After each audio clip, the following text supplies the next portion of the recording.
ونستعينه ونستغفره ونؤمن به ونتوكل عليه ونعوذ بالله من شرور أنفسنا من يهده الله فلا مضل له ومن يضلله فلا هادي له ونشهد أن لا إله إلا الله وحده لا شريك له ونشهد أن محمدا عبده ورسوله أما بعد فأعوذ بالله من الشيطان الرجيم بسم الله الرحمن الرحيم يا أيها الذين آمنوا صلوا عليه وسلموا تسليما اللهم صل على سيدنا ونبينا شفيعنا وحبيبنا ومولانا محمد صلى الله عليه وعلى آله وأصحابه وبارك وسلم اللهم صل على سيدنا ونبينا شفيعنا وحبيبنا ومولانا محمد صلى الله عليه وعلى آله وأصحابه وبارك وسلم اللهم صل على سيدنا ونبينا شفيعنا وحبيبنا ومولانا محمد صلى الله عليه وعلى آله وأصحابه وبارك وسلم أعوذ بالله من الشيطان الرجيم بسم الله الرحمن الرحيم ألف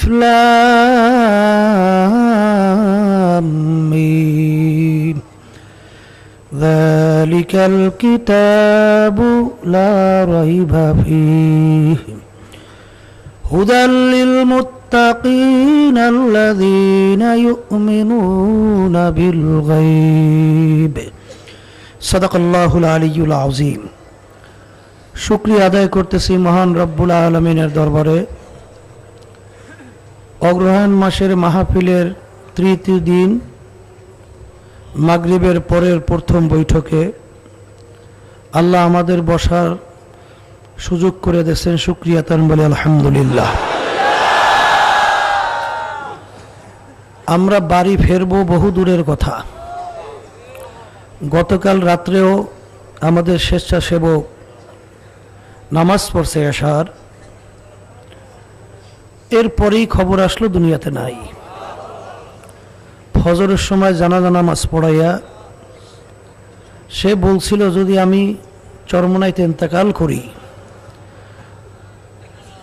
ওই ডাইন দিকে ওই দূরে মনে হয় মাইকে শব্দ পাওয়া যায় না, মাইকের এরকম সমস্যা করে কেন কিছু বুঝলাম তো না কিছু, খালি ইউনিট কাইটে যায়, কারণটা কি? ও লাগাইতে গেছে, অস্থির হলেন না। আল্লাহ চরমনাইতে তাকে দাফন করা হয়েছে। আসলে আমরা মৃত্যুর কথা ভোলার কারণেই আমাদের থেকে যত অন্যায়, যত অবিচার, যত ঘুষ সুদ, যত জুলুম প্রকাশ পাইতেছে। যদি কোনো আসামি জানে 1 ঘন্টা পরে আমার ফাঁসি হবে, যত দুনিয়ার লোভনীয় জিনিস তার কাছে পেশ করলেও ওর প্রতি তার কোনো আগ্রহ জমবে না, কারণ সে জানে 1 ঘন্টা পরে আমি আর দুনিয়াতে থাকবো না। এই জন্য ইসলামের নিয়ম এবং দুনিয়াদারদের নিয়ম সম্পূর্ণ উল্টা।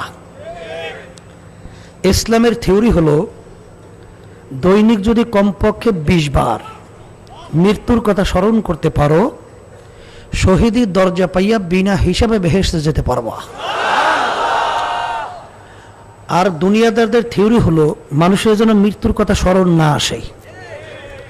এর জন্য দেখবেন তাদের সমস্ত প্ল্যান, প্রোগ্রাম, কার্যক্রম সব চিত্ত বিনোদন, খাওয়া ফুর্তি করো, এরপর দুনিয়া থেকে বিদায় নিয়ে চলে যাও গরু ছাগলের মতো। আমি অনেক সময় বলি, দেখবেন হাজিরা হজ করতে যায় আল্লাহর মেহমান, সেখানেও দেখবেন সুন্দরী সুন্দরী মেয়েদেরকেই অর্থাৎ খাদেমা হিসাবে নিযুক্ত করে। কেন, বিমানের ভিতরে মানুষ উঠলে তো মৃত্যুর ভয় একটু বেশি থাকে, যে বাস অ্যাক্সিডেন্ট করলে অনেক সময় মানুষ বাইচে যায়, লঞ্চ ডুইবে গেলেও অনেক মানুষ বাঁচে, কিন্তু বিমান অ্যাক্সিডেন্ট করলে তেমন একটা বাঁচার আশা নাই। তো ওই সুন্দরী সুন্দরী মেয়েদেরকে এমনভাবে রাখে যেন তার দিকে নজর থাকে, মৃত্যুর কথা যেন স্মরণ না আসে। আল্লাহ রসুল সাল্লাল্লাহু আলাইহি ওয়াসাল্লাম বলছেন, আলী রাদিয়াল্লাহু তাআলা আনহু, আলী তুমি মৃত্যুকে কত দূরে মনে করো? আলী রাদিয়াল্লাহু তাআলা বলছিলেন, ইয়া রাসূলুল্লাহ, ইয়া হাবিবাল্লাহ, আমি যখন নামাজের জন্য ওযু করতে যাই তখন আমি খেয়াল করি আমার শেষ জীবনের ওযু এই, সামনে রক্তের নামাজের জন্য মনে হয় সুযোগ আর পাওয়া যাবে না। আল্লাহ রসুল বলছিলেন, আলী তুমি তো ভুল করছো, মৃত্যু তো এত দূরে না। এক নামাজ থেকে অন্য নামাজ আসতে মাঝখানে অনেক সময়ের ব্যবধান, কিন্তু তুমি এইভাবে খেয়াল করো ডান দিকে সালাম ফিরাইছো, বাম দিকে সালাম ফিরাতে পারো কিনা। কিছুদিন আগেই দেখছেন বাংলাদেশে ডিসি সাহেব মোবাইলে কথা বলতেছে, হাঁটতেছে, ওই হাঁটা অবস্থায় টাস করে পড়ে গেছে। এরপরে সংবাদ হলো আর নাই, আর কোনোদিন আসবে না। এই জন্য আমার বাজানদেরকে বলবো, চরমনাইতে আসছেন, কি নিয়ে বাড়ি রওনা করলেন? আবার আগামী ফাল্গুনে মাহফিল হবে, আসবেন, বহু দূরের কথা। এর ভিতরে সংবাদ আসবে অনেকে নাই। এই জন্য আমার বাজানদেরকে বলবো, পর্দা আলে মা বোনদেরকে বলবো, যে আপনারা জানেন একটা ঘটনা বারবার বলা হইতো, যে বাদশার কাছে বাদশা মুরিদ হয়েছিল পীর সাহেব হুজুরের কাছে। পীর সাহেব হুজুর বাদশাকে সবক দিছে যে বাবা দৈনিক 100 বার মৃত্যুর কথা স্মরণ করবেন। বাদশা হুজুরের কথা রক্ষার্থে স্মরণ দিয়ে তাসবির গোটা তৈরি করছে। সকাল সন্ধ্যায় বসে বাদশাহী কায়দায় তাসবি টানে, মউত মউত মউত জিকির করে। কয়বার? 100 বার। কিছুদিন জিকির করার পরে বাদশাহ যাইয়া হুজুরকে বলে, হুজুর আপনার কাছে তো মুরিদ হয়েছি, সবক চাইছিলাম, আমার তো কোনো পরিবর্তন নাই, যেই সেই তো দেখতেছি। তখন হুজুর বলছেন, বাবা আপনি সবক আদায় করেন না? কলে হুজুর করি তো। কলে কিভাবে করেন? কলে হুজুর আপনার কথা সম্মানার্থে আমি স্মরণ দিয়া তাসবির গোটা তৈরি কইরা সকাল সন্ধ্যায় বসে আমি 100 বার মউত মউত জিকির করি। তখন হুজুর বলছিলেন, বাবা আপনাকে আমি যেইভাবে আসলে জিকির করার জন্য মউতের বলছি সেইভাবে জিকির হয় না। কলে হুজুর কিভাবে করতে হবে? কলে আমি একদিন হাতে নাতে শিক্ষা দেব। হুজুর বাদশার দরবারে গেলেন, যাইয়া দেখে বাদশাহ রাজ সিংহাসনে বসা। হুজুর বলতেছেন, বাবা আপনি যে বসা আছেন ওইটা কি? কলে হুজুর এটা রাজ সিংহাসন। কলে ওখানে আমাকে একটু বসতে দেওয়া যায় না? কলে হুজুর এখানে কাউকে বসতে দেওয়া যায় না, এটা রাজ সিংহাসন, বাদশাহ ছাড়া কেউ বসতে পারে না। কলে এখানে যে বসে সেই রাজা। কলে বাবা আমাকে একটু বসতে দেওয়া যায় না? কলে হুজুর আপনি তো হুজুর মানুষ, আপনার তো লোভ টোপ নাই, আপনাকে দেওয়া যাইতে পারে। কলে বাবা একটু দেও। তা বাদশাহ হুজুরকে বসতে দিচ্ছে। কলে বাবা এখন বাদশাহ? কলে হ্যাঁ হুজুর আপনি বাদশাহ। কলে আমি যে হুকুম করি তাই হয়? কলে হুজুর তাই হয়। হুজুর বসে বসে, জল্লাদ এদিকে আসো। হুকুম অনুযায়ী সঙ্গে সঙ্গে পালন, জল্লাদ এসে গেছে। কলে বাদশাকে বান্ধু, তাকে কতল করতে হবে। যেই বাঁধছে কতল করতে হবে, সঙ্গে সঙ্গে শৈলের ভিতরে কম্পন উঠে গেছে, থর থর থর থর করে কাঁপতে কাঁপতে বেহুশ হয়ে গেছে। তখন হুজুর বলতেছে, জল্লাদ বাদশার উপর থেকে কতলের হুকুম উঠাই নিলাম, কানে কানে বলো আপনাকে কতল করা হবে না। অনেক সময় বলার পরে হুঁশ আসছে, কিন্তু শরীরে কম্পন যায় না। তখন হুজুর জিজ্ঞেস করে, বাচ্চা আপনার এই অবস্থা হইলে কেন? বলে, হুজুর আমি তো বাদশা, আমি তো আইন জানি। যখন আপনি বলছেন তাকে বান্দ কতল করতে হবে, তখন আমার ভিতরে একই নাই, সে বিশ্বাস এসে গেছে আমি আর দুনিয়াতে নাই। তো যখন দুনিয়াতে নাই, এটা বিশ্বাস এসে গেছে, তখন কি হয়েছে হুজুর আমি নিজে বলতে পারি না। তখন হুজুর বলতেছেন, বাবা আপনাকে যে আমি দৈনিক 100 বার মৃত্যুর কথা স্মরণ করতে বলছি, ওই 100 বারে সবে মাত্র একবার হয়েছে। ওই বৈশে বৈশে মৌত মৌত এই জিকির করতে বলি নাই। কথা বোঝেন? বাজানদের মনে রাখা লাগবে, সেকেন্ডের কিন্তু ভরসা নাই, নিঃশ্বাসের বিশ্বাস নাই। কার কখন কোন সময় ডাক আসবে এত কারো জানা নাই। কি আছে? এরকম কত ঘটনা বাংলাদেশে অহরহ ঘটতেছে। আমি বিশেষ করে যারা চরমনাইতে আসছেন, অনেক নতুন লোক দেখলাম। দেখা করার সময় বিশেষ করে মনে হয় যেন বেশিরভাগই লোকের নতুন মনে হইল। কারণ হুজুর চরমনাইতে নতুন আসছি। আসলেন কেন? রওনা করছেন কি নিয়ে রওনা করছেন? এই জন্য আমার বাজানদেরকে বলবো, এই প্রায় 2 দিন 3 দিন পর্যন্ত আপনারা বয়ান শুনতেছেন, হয়তো এখনো কেউ এরকম থাকতে পারেন যে এখন আপনাদের দিল পুরোপুরি নরম হয় নাই। কথা ঠিক না বাজান? আজকে শেষ বৈঠক, আগামী দিন এই বৈঠক এই মজলিস আর থাকবে না, কারো জন্য জীবনে শেষও হতে পারে। এই জন্য আমি বলবো, আমি কোরআনুল কারীমের শুরুর আয়াত তেলাওয়াত করে শুনাইছি। যারা মানুষ তারা কিন্তু বুঝবে, বিশ্বাসও করবে, সেই অনুযায়ী আমলও করবে। যারা মানুষ তারা কিন্তু চিন্তা করবে, দুনিয়ার ভিতরে লক্ষ লক্ষ কিতাব বই পুস্তক আছে না নাই? কোনো কিতাব কোনো বইয়ের শুরুতে কোনো লেখক কিন্তু লিখতে পারে নাই আমার কিতাবে বইতে কোনো ভুল নাই। বরঞ্চ লেখক লেখে, আমার কিতাবে বইতে ভুল হলে জানাবেন, পরবর্তী সংস্করণে আমি সংশোধন করব। যারা মানুষ তারা কিন্তু চিন্তা করবে, এত লক্ষ লক্ষ কিতাব বই পুস্তক কেউ লিখতে পারে নাই, ভুল নাই। একটাই কিতাব দুনিয়ার ভিতরে যার শুরুতে লেখা আছে লা রাইবা ফি, এর ভিতরে কোনো ভুল সন্দেহ বলতে কিছু নাই। সেই কিতাবটার নাম হলো কুরআনুল কারীম। সবাই জোরে বলেন সুবহান। কুরআনুল কারীমের শুরুতে চ্যালেঞ্জ দেওয়া আছে, ভুল নাই। কুরআনুল কারীম একদিন 2 দিন আগে নাজিল হয় নাই, 14 থেকে 1450 বছর হয়ে গেছে। কুরআনুল কারীম নাজিল হলো আরবি ভাষায়। আরবের কাফেরেরা ছিল আরবি ভাষী, তারা কিন্তু আরবি বুঝতো, তারা কিন্তু ভুল বের করার জন্য চেষ্টা করছিল। পারছে? আচ্ছা, তারা পারে নাই। এরপর এই দুনিয়ার 1450 বছরের মধ্যে কোটি কোটি মানুষ, শত শত দুনিয়া থেকে বিদায় নিয়ে গেছে না? এর ভিতরে বহুত বৈজ্ঞানিক, বহুত দার্শনিক, বহুত জ্ঞানী, বহুত উচ্চ শিক্ষিত ডক্টরের ডিগ্রি কি গেছে না, যায় নাই? বহুত ইসলামের শত্রু দুনিয়া থেকে যায় নাই? কোরআনুল কারীমের কি চ্যালেঞ্জের আয়াত এখন আছে না উঠে গেছে? আচ্ছা, তারা কি কোরআনুল কারীমে ভুল বের করতে পারলো? পারে নাই। এখনো কোরআনুল কারীম আমাদের মাঝে নাই? এখনো কি চ্যালেঞ্জের আয়াত আছে না নাই?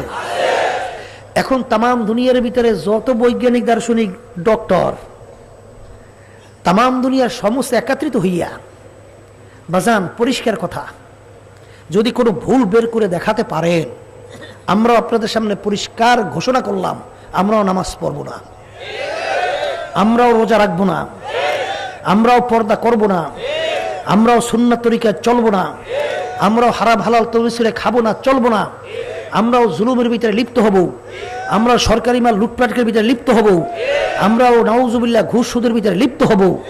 কিন্তু ভালো করে চিন্তা ভাবনা করে দেখছি কোরআনুল কারীম কিন্তু সত্য।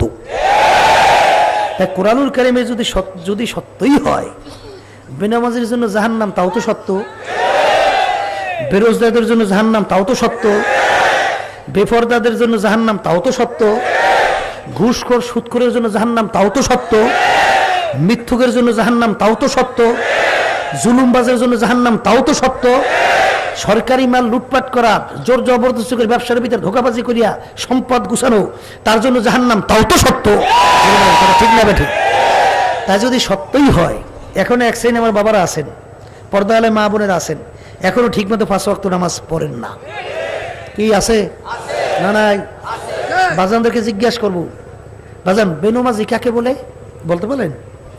যারা নামাজ কথা এইটা না, যারা 5 ওয়াক্তের ভিতরে 4 ওয়াক্ত পড়ে 1 ওয়াক্ত পড়ে না, এইটার নাম হলো বেনমাজি। আর যেইটা একেবারে নামাজ পড়েই না, ওরা মুসলমানই না। কারণ আল্লাহ নবী বলছেন মুসলমান এবং কাফেরের ভিতরে পার্থক্য হলো নামাজ। মুসলমান নামাজ পড়ে, কাফের নামাজ পড়ে না। as-salatu মিফতাহুল জান্নাহ, মুসলমান বিশ্বাস করা লাগবে। আর যারা মুসলমান দাবি করেন না, তাদের সাথে আমাদের কোনো কথাও নাই। এরা যাই বুঝা পড়বা করবেন মাওলার লাগে, জোরে বলেন কথা ঠিক না? ঠিক। 1 ওয়াক্ত নামাজ পড়বে বলতে বলতে অন্য ওয়াক্ত আসছে। কেউ যদি ইচ্ছা কইরা 1 ওয়াক্তের নামাজ অন্য ওয়াক্তে কাজা কইরা পড়ে, এই অপরাধের জন্য কোরআন এবং হাদিস অনুযায়ী 2,88,00,000 বছর জাহান্নামের আগুনের ভিতরে জ্বলতে হবে। জোরে বলেন নাউজুবিল্লাহ মিন যালিক। সে জীবন গেলেও 1 ওয়াক্ত নামাজ ছাড়তে পারবে? কথা কন না, পারবে না। রোজা ছাড়তে পারবে? দেখেন রমজান মাসের রোজা এত বরকত, আজ জীবন যদি আপনি বাইচে থাকেন, কেউ যদি ইচ্ছা করে একটা রোজা ছাড়েন, আজ জীবন যদি রোজা রাখতে থাকেন, ওই রমজান মাসের একটা রোজার সমান মর্যাদা আপনার বরকত পাবেন না। তাহলে যে কোরআন হাদিস বিশ্বাস করে জীবন গেলে রোজা ছাড়তে পারবে? পর্দা তো বর্তমানে বাংলাদেশে নাই বললেই চলে। কথা কন লেখা, এখন বেপর্দার যুদ্ধ। কি কিন্তু এই হুকুমটা কার? আমার? কোন পীর, কোন মুফতি মুহাদ্দিস? সরাসরি আল্লাহ রাব্বুল আলামিনের হুকুম। কথা ঠিক? আপনি আজ জীবনে 2 রাকাত নফল নামাজ পড়েন নাই, জীবনে 2 রাকাত তাহাজ্জুদের নামাজ পড়েন নাই, এই জন্য আপনার জন্য জাহান্নামের কোনো হুকুম আছে? যদি একবার যদি কেউ ইচ্ছে করে বেপরদা হন, কি আছে কোনো জাহান্নামের হুকুম আছে? কমপক্ষে 7,000 বছর জাহান্নামের আগুনে জ্বলতে হবে। কি কথা কন না? এখন অনেকে আবার বলতে পারেন, কথা এসে গেছে সংক্ষেপে বললে ফেলাই, যে হুজুর বিপদেই পড়ছি। কলে এক শ্রেণী আলেম ওলামা মুফতি মুহাদ্দিস, বড় বড় শাইখুল হাদিস, এরা যে হুজুর দেখি উচ্ছৃঙ্খল মেয়েদেরকে নিয়ে অনেক সময় বেপরদায় মিটিং করে। হুজুর অনেক সময় দেখা যায় মেয়েদেরকে নিয়ে উচ্ছৃঙ্খল বেপরদা অবস্থায় তাদেরকে নিয়ে যে ইফতারি করে। হুজুর আল্লাহর হুকুম পর্দা ফরজ বুঝবো কিভাবে? কি কথা ঠিক কিনা? বাজার একটা কথা মনে রাখবেন, পর্দা আল্লাহর হুকুম ফরজ। কথা ঠিক? কোন আলেম ওলামা মুফতি মুহাদ্দিস, কোন পীর শরীয়তের দলিল না। শরীয়তের দলিল হলো কোরআন এবং হাদিস। কথা ঠিক না? তাইলে পর্দা আল্লাহর হুকুম ফরজ, এটা বোঝা লাগবে। যে যত বলুক, এরপরে অনেকে বলে কি হুজুর উপায় তো নাই, মন্দের ভালো। কি কয়? মন্দের ভালো হুজুর, এখন উপায় নাই, করবো কি? এরকম বিভিন্ন কথাবার্তা কয় কি কয় না? কথা এসে গেছে সংক্ষেপে প্রথম বললেই ফেলাই, এই লোকটা সামনে দাও, কি হয়েছে? কি তোমরা খেয়াল করো না? এই জন্য বাজানদেরকে বলবো, পর্দা আলে মা বোনদেরকে বলবো, বাজার বর্তমানে বাংলাদেশের ভিতরে আমি অনেক সময় বলি, শতকরা প্রায় 92 জনের মতো মুসলমান। কথা ঠিক? বাংলাদেশের 3.5 লক্ষের মতো মসজিদ আছে না নাই? এই বাংলাদেশের 70,000-এর মতো মাদ্রাসা আছে না নাই? তাইলে 3.5 লক্ষের মতো মসজিদ, 70,000-এর মতো মাদ্রাসা, বাংলাদেশে পীর মুরিদের তো অভাব নাই। কোটি কোটি মানুষ পীর মুরিদের সঙ্গে জড়াই আছে না নাই? হাজির কোনো অভাব আছে? নামাজে কি কলেমাকে মুসলমান দিনদারের অভাব আছে? কিন্তু এই বাংলাদেশে এত মুসলমান থাকার পরেও আজকে বাংলাদেশের ভিতরে চলছে প্রচলিত গণতন্ত্র, যার প্রবক্তা হলো আমেরিকার আব্রাহাম লিঙ্কন, খ্রিস্টান। সে থিওরি দিয়েছিল government of the people, by the people, for the people. এক কথায় তিনি বুঝাতে চান সমস্ত ক্ষমতার মালিক জনগণ। হে নামাজি, হে হাজি, হে পীর মুফতি মুহাদ্দিস, যদি কেউ এই কথা স্বীকার করে সমস্ত ক্ষমতার মালিক জনগণ, ঈমান আছে? তার ঈমান যদি না থাকে, তার নামাজের কি মূল্য? রোজার কি মূল্য? পর্দার কি মূল্য? অন্য ইবাদতের কি মূল্য? কোনো মূল্য আছে? এই জন্য অনেক সময় বলি, হিন্দুদের ভিতরে ভালো লোক নাই? ঘুষ খায় না, সুদ খায় না, মিথ্যে কথা বলে না, জুলুম করে না, ধোঁকাবাজি করে না। খ্রিস্টানদের মধ্যে নাই? আচ্ছা, তারা কি বেহেশতে যাবে? কেন যাবে না? বলেন বলেন। ঈমান না থাকার কারণে তাদের ভালো কোনো কাজের মূল্য নাই। ঈমান আছে তো ছোট্ট একটা ভালো কাজ কাজে লাগবে। মুসলমান এই কথা স্বীকার করা লাগবে, বাইদা আল্লাহ, ফরদা আল্লাহ, অবদা আল্লাহ, সমস্ত ক্ষমতার মালিক কে? আল্লাহ। এই কথা স্বীকার করার পরে সে আপনার নামাজ কাজে লাগবে, রোজা কাজে লাগবে, ইবাদত কাজে লাগবে। এই জন্য আমার বাজানদেরকে বলবো, অনেকে বলতে চায় হুজুর বাংলাদেশে মন্দের ভালো। কি ভালো? মন্দের ভালো। আমি বাজানদেরকে বলবো, বাংলাদেশ 92 জনের মতো মুসলমান, এত মসজিদ, এত মাদ্রাসা, এখানে যদি ভালো না থাকে তা ভালো আছে আমেরিকা, লন্ডন, ফ্রান্স, অন্যান্য বিজাতিতে, বিদেশে। কথা কয় না? অনেকে আবার বলতে পারে যে চরমনাইয়ালারা নারী নেতৃত্ব পছন্দ করে না। এটা চরমনাইয়ালারা, এটা আল্লাহ এবং আল্লাহর রসুল বসে যেই জাতির নেতৃত্ব দেবে মহিলারা, ওই জাতির কশিন কালেও কল্যাণ আসবে না। আমি বলছি, কোন পীর মুফতি মুহাদ্দিস, আল্লাহর নবী বলছেন, আমি শুনেছি। কথা কয় না? এই জন্য আমার বাজানদেরকে বলো, মন্দের ভালোটা কি? মন্দের ভালোটা কি? আমি এই বলে, মন্দের কোনো ভালো আছে? বাংলাদেশ মধ্যে ভালো নাই? অনেকে বলে কি জানেন, এক মহিলা আছে আর এক মহিলা ভালো। কথা ঠিক না? আমি বলতে পারি, আপনি হাদিস পড়তে পারেন, পড়াতে পারেন, শুনতে পারেন, বিশ্বাস করেন নাই। যদি বিশ্বাস করতেন, আল্লাহ নবী বলছেন যে জাতির নেতৃত্ব মহিলা দেবে সেই জাতির কশিন কালেও কল্যাণ আসবে না। সেই হিসাবে আমি বলবো যে বাজান, আবার কইতে পারেন হুজুর আপনারা এইরকম কাণ্ড কারণ করেন কেন? করি এই জন্য, ইন্নী জাইলুন ফিল আরদি খলিফা। আল্লাহ ওলামায়ে কেরামদেরকে এবং মানুষদেরকে আল্লাহ তার প্রতিনিধি হিসেবে দুনিয়ায় পাঠাইছে। আর ওলামায়ে কেরাম হইল নবীর নায়েব এবং নবীর প্রতিনিধি। জোরে বলেন কথা ঠিক না? ঠিক। এর জন্যই বলা লাগে। তাই যেই কথা আমি প্রথম শুরু করছিলাম, আপনাদের কি মত? কোরআন কারীমে ভুল আছে? ভুল নাই? মনে করছেন একটু ইংরেজি শিখে শিক্ষিত হইছে, এই একটু বাংলায় শিখে শিক্ষিত হইয়ান, ধরা খেসরা জ্ঞান মনে করেন না? অনেকে আবার খারাইও মতে, ওরে সর্বনাশ, হে আমার সাহেব হয়ে গেছে। আমি জিজ্ঞাসা করি, যার ভিতরে মানবতা আছে, যার ভিতরে লজ্জা, যার ভিতরে শরম আছে, সে কোনোদিন মানুষের ভিতরে এরকম রাস্তার পাশে দাঁড়াইয়া প্রস্রাব করতে পারে? ওরা কি মানুষ? এটা করে কে? এত বোঝেন নাই? কারণ আছে, কারণ আছে। এর কারণ হলো বাংলাদেশের এই ইউনিভার্সিটির ভিতরে দারুইনের থিওরি পড়ায়। দারুইন নাকি থিওরি দিছে মানুষ নাকি আল্লাহ সৃষ্টি করে নাই। যদি বলে নাউজুবিল্লাহ, মানুষ নাকি বানর থেকে সৃষ্টি হয়েছে। এইটা বাংলাদেশে ইউনিভার্সিটিতে পড়ায়, বিশ্বাস করছে, এই জন্যই তো পড়ায়, নাহলে পড়াইবে কেন? কলে দারুইন বানর থেকে মানুষ হয় কিভাবে? কলে বানরের অনেক পার্টসের সঙ্গে মানুষের অনেক পার্টসের মিল আছে। তাহলে বানর মানুষ হইল কিভাবে?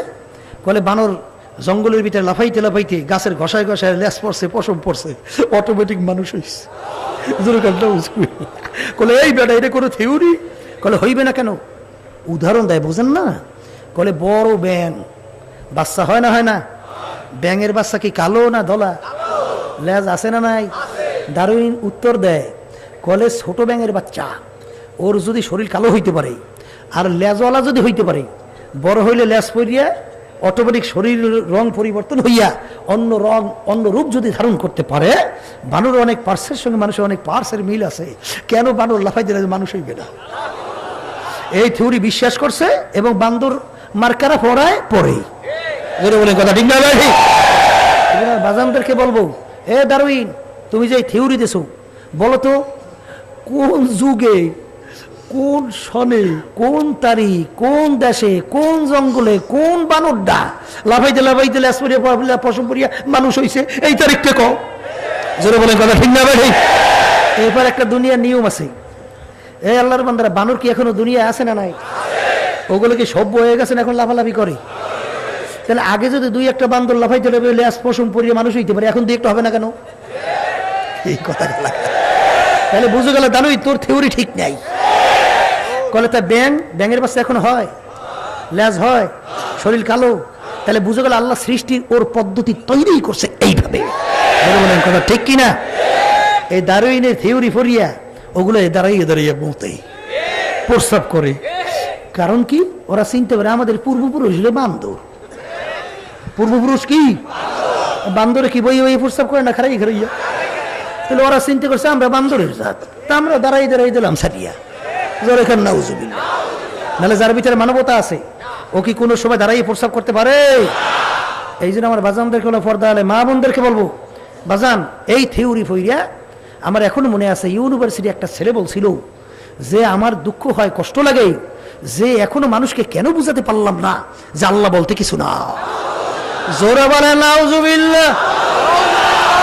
এ কপাল ফোরারা ভালো করে বোঝো, দেখেন আল্লাহর নাম যে আল্লাহ, তার নামের ভিতরেই পরিচয়, কথা ঠিক না? দেখবেন হিন্দুরা কি বলে ভগবান, কি বলে এই ভগবানের কি স্ত্রীলিঙ্গ হয় না হয় না? ভগবতী কি হয়? আচ্ছা এই খ্রিস্টানরা বলে ঈশ্বর, ঈশ্বরের কি স্ত্রীলিঙ্গ হয়? ঈশ্বরী, কি কথা হয় না হয় না?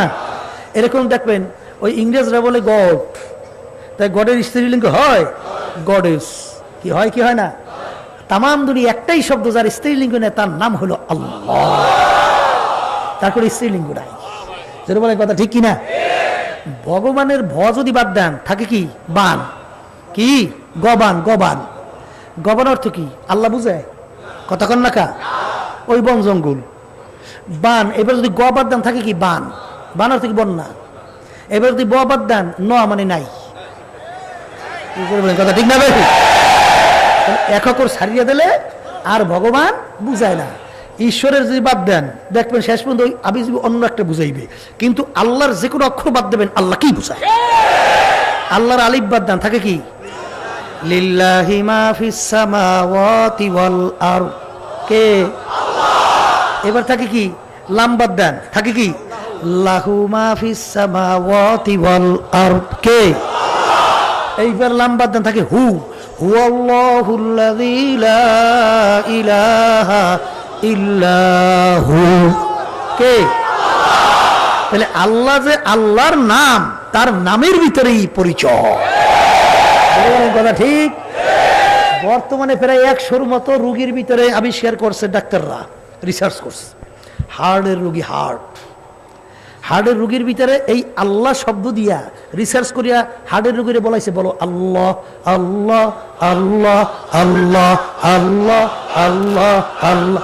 100 রোগীর মধ্যে হার্টের রোগীর ভিতরে ওই আল্লাহ জিকিরের মাধ্যমে তার হার্টের রোগ ভালো হয়ে গেছে। তাহলে বুঝা গেল আল্লাহর নাম যে আল্লাহ, তার নামের ভিতরেই পরিচয়।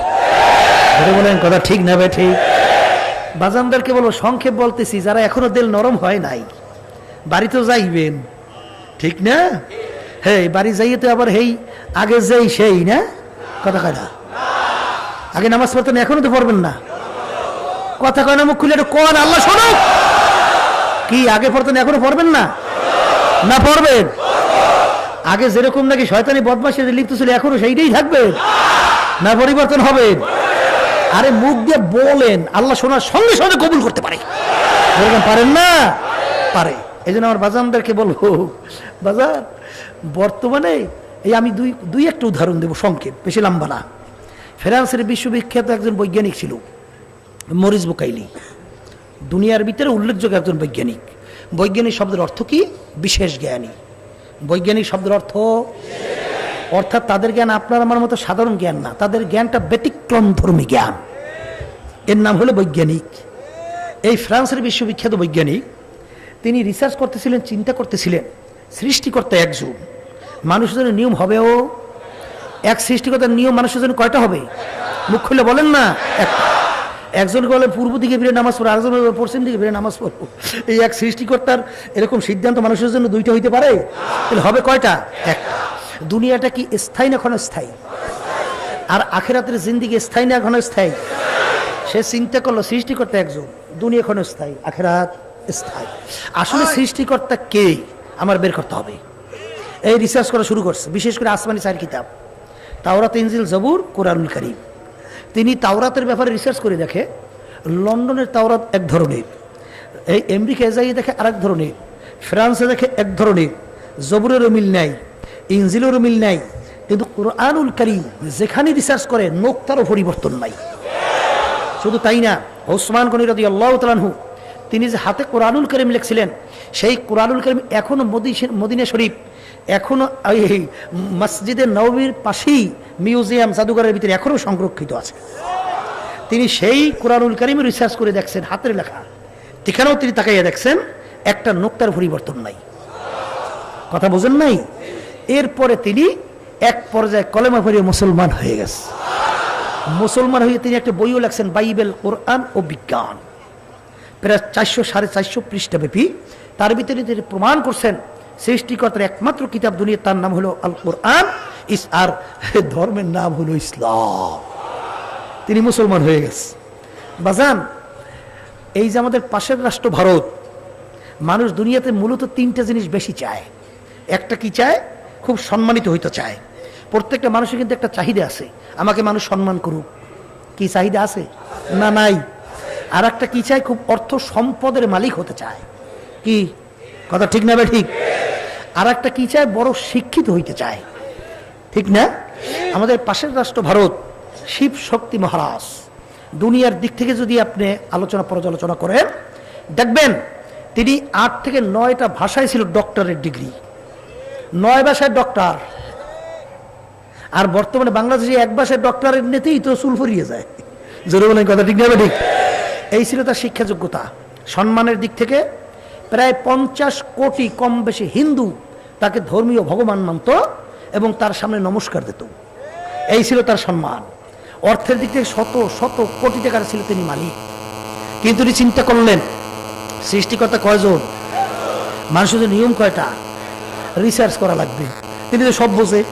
রিসার্চ করতে যাইয়া দেখে একমাত্র দুনিয়াতে সৃষ্টিকর্তার কিতাবের নাম আল কোরআন আর ধর্মের নাম হলো ইসলাম। তিনি সিদ্ধান্ত নিয়ে ফেলছেন, আমি এই দুনিয়ার সম্পদ, দুনিয়ার সম্মান, দুনিয়ার এই অর্থ দিয়ে আমি করব কি? এ তো দেখতে না দেখতে শেষ হয়ে গেল।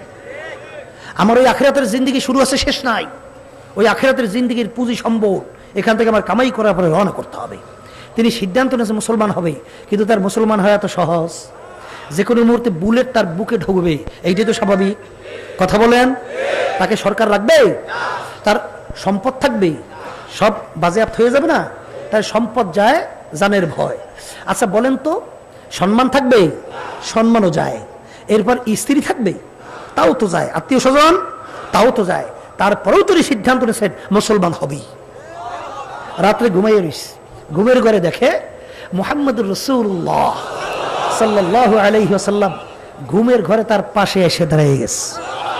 দাঁড়িয়ে বলতেছেন, কি চিন্তা করো, পড়ো কলেমা তাইয়্যিবা লা ইলাহা ইল্লাল্লাহু মুহাম্মাদুর রাসূলুল্লাহ। ওই একই রাত্রে আল্লাহর নবী তার স্ত্রীকে কলেমা পড়ে মুসলমান বানাই দিয়ে চলে গেছে। পরদিন ভোরে উঠে একজন আরেকজন জানি কি বলবে। যখন প্রকাশ হয়ে গেল, আল্লাহর দরবারে শুকরিয়া আদায় করে, মাবুদ আপনার দরবারে কোটি শুকরিয়া, আপনি আমাদেরকে মুসলমান বানাই দিয়েছেন। মুসলমান হইয়া যখন প্রেসিডেন্ট ছিলেন এরশাদ সাহেব, তখন বাংলাদেশে আসছিল। পরে নাম রাখছিল ডক্টর ইসলামুল হক। আপনাদের জানা আছে? আছে জানা? বিভিন্ন জেলায় জেলায় ঘুরে দাওয়াত দিয়া যখন চাপে টেকতে পারে নাই, তখন বাংলাদেশ থেকে বাংলাদেশে চলে গেছিল। হায়াত শেষ, কবরে চলে গেছে। আল্লাহ তার দরজা বেহেশতে বলন্দ করে দেব। বাজান, এই আলোচনা আমি সংক্ষেপে এর জন্য করছি, এর চেয়ে বড় বড় জ্ঞানী বুদ্ধিমান আছেন কয়জন? কথা কন। নাই। তাই যদি নাই থাকে, শোনেন, আরবের কাফেরেরা তারা কিন্তু দেখবেন কোরআনুল কারীমের যে ছোট্ট সূরা দিয়ে তো আল্লাহ চ্যালেঞ্জ দিচ্ছে। 114টা সূরা না কোরআনুল কারীমের, তার ভিতরে ছোট্ট সূরা ইন্না আতাইনাকাল কাউসার ফাসাল্লি লিরাব্বিকা ওয়ানহার ইন্না শানিআকা হুয়াল আবতার। কয় লাইন? 3 লাইন না? যে কোনো একটা কবিতা হইতে হইলে 2 পংক্তি লাগে। কয় পংক্তি? 2 লাইন মিললে একটা কবিতা হয়। এখানে প্রথম 2 লাইন পাইলাম, শেষে 1 লাইন পাইলাম, আর 1 লাইন পাইছি। এখন কবি সম্রাট ইমরুল কয়েস, তার কাছে একজন বলতেছে যে এরকমভাবে 3 লাইন পাইছি, আর 1 লাইন পাই না, এর লগে একটা লাইন মিলাই দিতে পারো? তা সে তো কবি সম্রাট, এদের তার কাছে ওটা ব্যাপারই না। কল দাও মিলাই দেই। কিন্তু যখন মিলাইতে গেছেই দেখে যে এর সঙ্গে কোনো লাইন তো মেলে না। তাই আমাকে ছোটবেলায় কথা আছে, যখন আমরা পরীক্ষা দিতাম তখন যদি মনে না থাকতো কলম কামড়াইতাম আর কানের মধ্যে দিয়ে রাখতাম, বলে মনে আয় বলে, এই জন্য দিয়ে রাখতাম, বুঝছে? আর বইবে কলম কামড়ায়, চিন্তা করে ব্যাপার কি, মেলে না কা? একটা লাইন মেলছে, ইন্না আতাইনাকাল কাউসার ফাসাল্লি লিরাব্বিকা ওয়ানহার ইন্না শানিআকা হুয়াল আবতার হাযাল কালাম লাইসা মিনাল বাশার। সবাই জোরে বলেন সুবহানাল্লাহ। লাইন একটা মেলছে, অর্থ জানবেন না? এই যে কালাম দেখো, এই কালাম দুনিয়ার কোনো মানুষের কালাম না। সবাই জোরে বলেন সুবহানাল্লাহ। মিলাইতে পারছে? এই আল্লাহর বান্দারা মিলাইতে পারছে? এরপর শেষ, বেশি আর বেশি আলোচনা করব না। আমার আব্বাজান প্রায় বলতেন, হে দুনিয়াদাররা, হে ইসলাম বিদ্বেষী চক্র, হে বৈজ্ঞানিক দার্শনিক, এই মুসলমানদের জন্য আজকে রোহিঙ্গা মুসলমানদেরকে যেভাবে মারতেছে, বর্বর যুগ, জাহিলিয়াত যুগ, অসভ্যর যুগ ছাড়াইয়া গেছে। এখন জাতিসংঘের কথা নাই, এখন তারা নিশ্চুপ বসে বসে তামসা দেখে মুসলমান মারে। আরে আফসুস। কিন্তু আমার বাজানদেরকে বলবো যে তোদের মুসলমান মারার জন্য কোনো বিমান থেকে বোমা ফেলানো দরকার নাই, কোনো অত্যাধুনিক অস্ত্র ব্যবহার দরকার নাই, ক্লাশিনকোভ সহ বিভিন্ন অত্যাধুনিক মেশিন গান সহ এইগুলো দরকার নাই।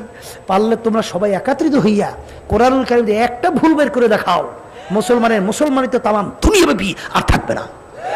জোরে বলেন কথা ঠিক না? ঠিক বাজান শোনেন, এই যে আসমানি 4 কিতাব, তার ভিতরে পরিবর্তন আসলো, কোরআনুল কারীমে পরিবর্তন নাই কেন? দেখেন কোরআনুল কারীমে সত্য কেমনি মেলে, গদে গদে মেলে। আমরা গ্রাম্য করি গদে গদে মেলে।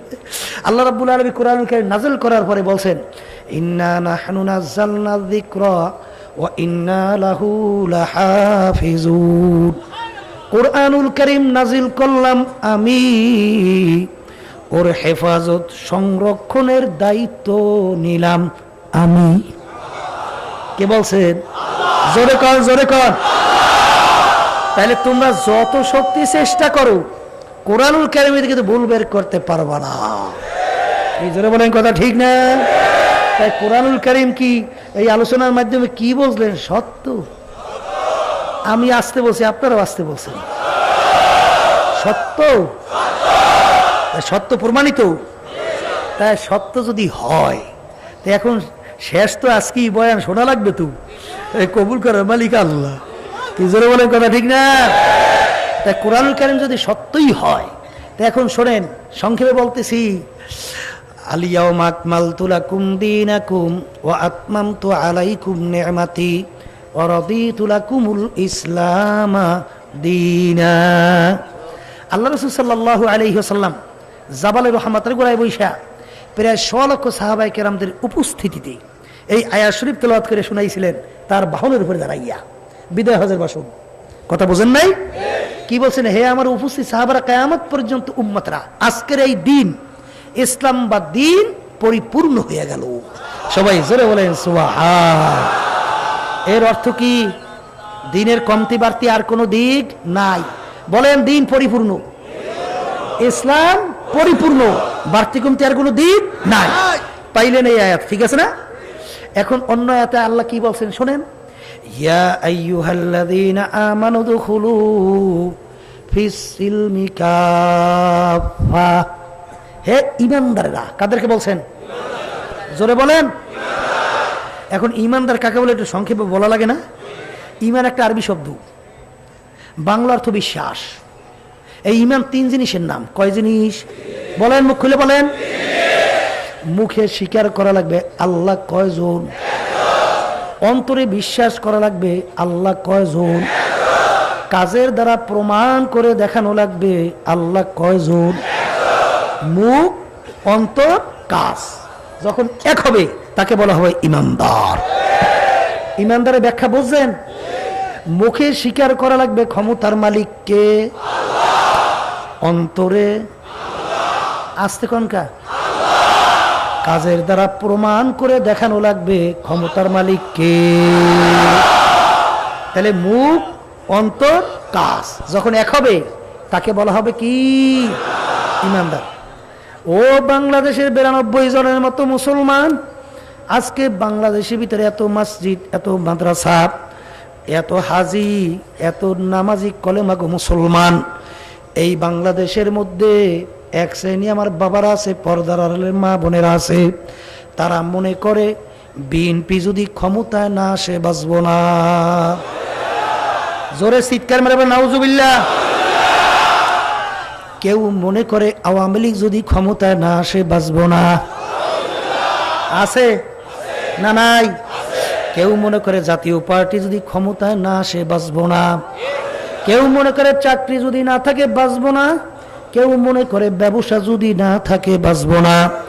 ওদিকে ঈমান নেওয়ার সময় পড়ছিল খয়রিহি ওয়া শাররিহি মিনাল্লাহি তাআলা ওয়াল বা'সি বা'দাল মাউত। বাসান্না মালিক, মারুন্না মালিক, মুখ খুলে কে? তাহলে এখন বাসান্না মালিক বিএনপি, মারুন্না মালিক আওয়ামী লীগ, আবার বাসান্না মালিক আওয়ামী লীগ, মারুন্না মালিক বিএনপি। এখন আল্লাহ তো আর নাই। হ্যাঁ, ওদিকে কইছে ভালো বাসান্না মালিক, মারুন্না মালিক, ভালো মালিক, মন্দের মালিক। আরে এখন কয় বিএনপি আর কয় আওয়ামী লীগ। ইমানের অবস্থা কি? কারবারটা কি? এক হাদিসের ভিতরে আসছে, আল্লাহর হাবিব বলছেন 1000 লোকের মধ্যে 999 জন লোক জাহান্নামী। এতে আল্লাহর বেশি অসুবিধা না? কথা কয় না? এত লোক জাহান্নামে যায়, এতে আল্লাহর অসুবিধা না? এ আল্লাহর বান্দারা, কবরের যাত্রীরা, আমার মালিক 18,000 কম বেশি মাখলুকাত সৃষ্টি করছেন। কত? 18,000 কম বেশি মাখলুকাত। এর ভিতরে একটা মাখলুকের নাম হলো মানুষ। কয়টা মাখলুক? এই আল্লাহর বান্দারা, একটা মাখলুকের নাম মানুষ। অন্যান্য যে মাখলুকাত গুলো আছে, এই মাখলুকাত গুলো আল্লাহর ইবাদতে লিপ্ত না? তারা আল্লাহর তাসবিহ আদায় করে না? যারা সারদাম বাগুয়াদ আল্লাহু নাগুয়াদ টান টানা টুন টুন না টু টু। তুমি আর আমি শুনি পাখিগুলাই টুন টুন টুন টুন শব্দ করে, আসলে ওদের ভাষায় ওরা বলে আল্লাহ আল্লাহ। আমরা পানিকে বলি পানি, হিন্দুরা পানিকে বলে জল। জিনিস কিন্তু একটাই পানি। কথা কন না? ইংরেজি ভাষাভাষী আলাদা বলে ওয়াটার, জিনিস কিন্তু একটাই পানি। আরবি ভাষাভাষী আলাদা বলে মাউন, জিনিস কিন্তু একটাই, নাম কি? পানি। শুনতে ভিন্ন মনে হয়েছে না? ও আল্লাহর বান্দারা, ও পর্দার আড়ালের মা বোনেরা, তোমার বাড়িতে মোরগটা ডাক দেয় কুকুরু তুকু, তোমার আমার কানে শোনা যায় ডাকে কুকুরু তুকু, আসলে ওদের ভাষায় বলে আল্লাহ আল্লাহ। যারা সারদাম বাগুয়াদ আল্লাহু নাগুয়াদ টান টানা টুন টুন না টু টু। এই জন্য আমার বাজানদেরকে বলবো, পর্দালে মা বোনদেরকে বলবো, বাসান্না মালিক কে?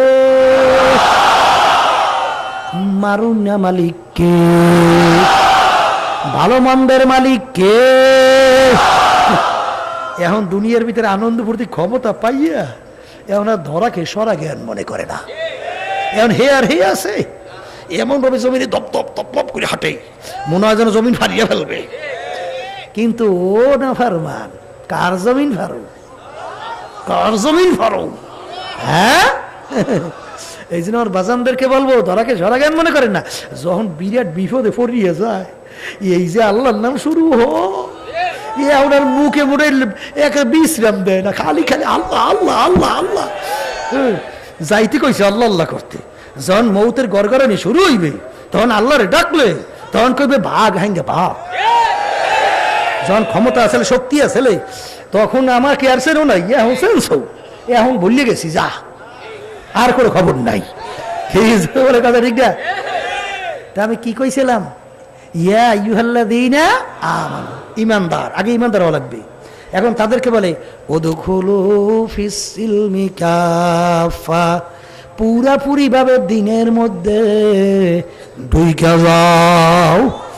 বাজান জানা জিনিস বারবার বলি, আমার আব্বাজান রহমাতুল্লাহ আলাইহি একটা উদাহরণ দিয়া বলতো, একটা লোক মসজিদে এক পা রাখলো, বাহিরে আর এক পা রাখলো, কেউ বলবে না লোকটা পুরা মসজিদে, কেউ বলবে না লোকটা পুরা বাহিরে, বলবে লোকটা পুরা ভিতরেও না বাহিরেও না, মাঝামাঝি জায়গায় আছে।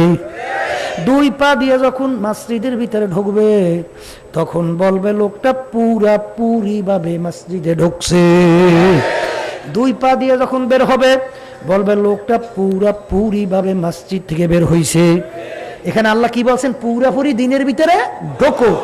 অন্য আয়াতে শুনাইছিলাম দিন পরিপূর্ণ, মনে আছে তো? আমি অনেক সময় উদাহরণ দিয়ে বলি, বাড়িতে যাইবেন পুঁজি লইয়ে যাওয়া লাগবে না? কথা কয়লা কি পুঁজি লাগবে না লাগবে না?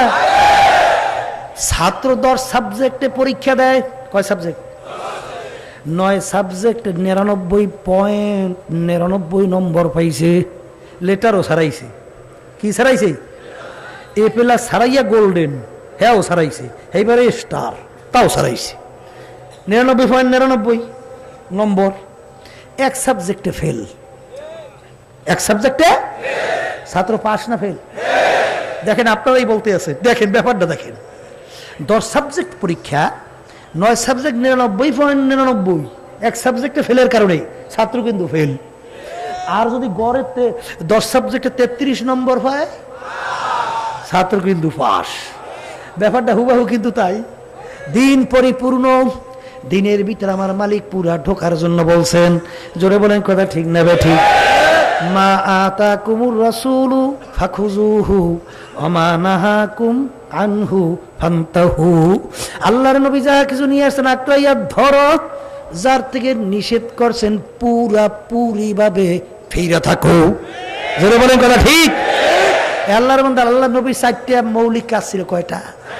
মুখস্থ করেন কয়টা? এই 4টা একত্রে থাকতে হবে প্রতিটা মুসলমানের মধ্যে।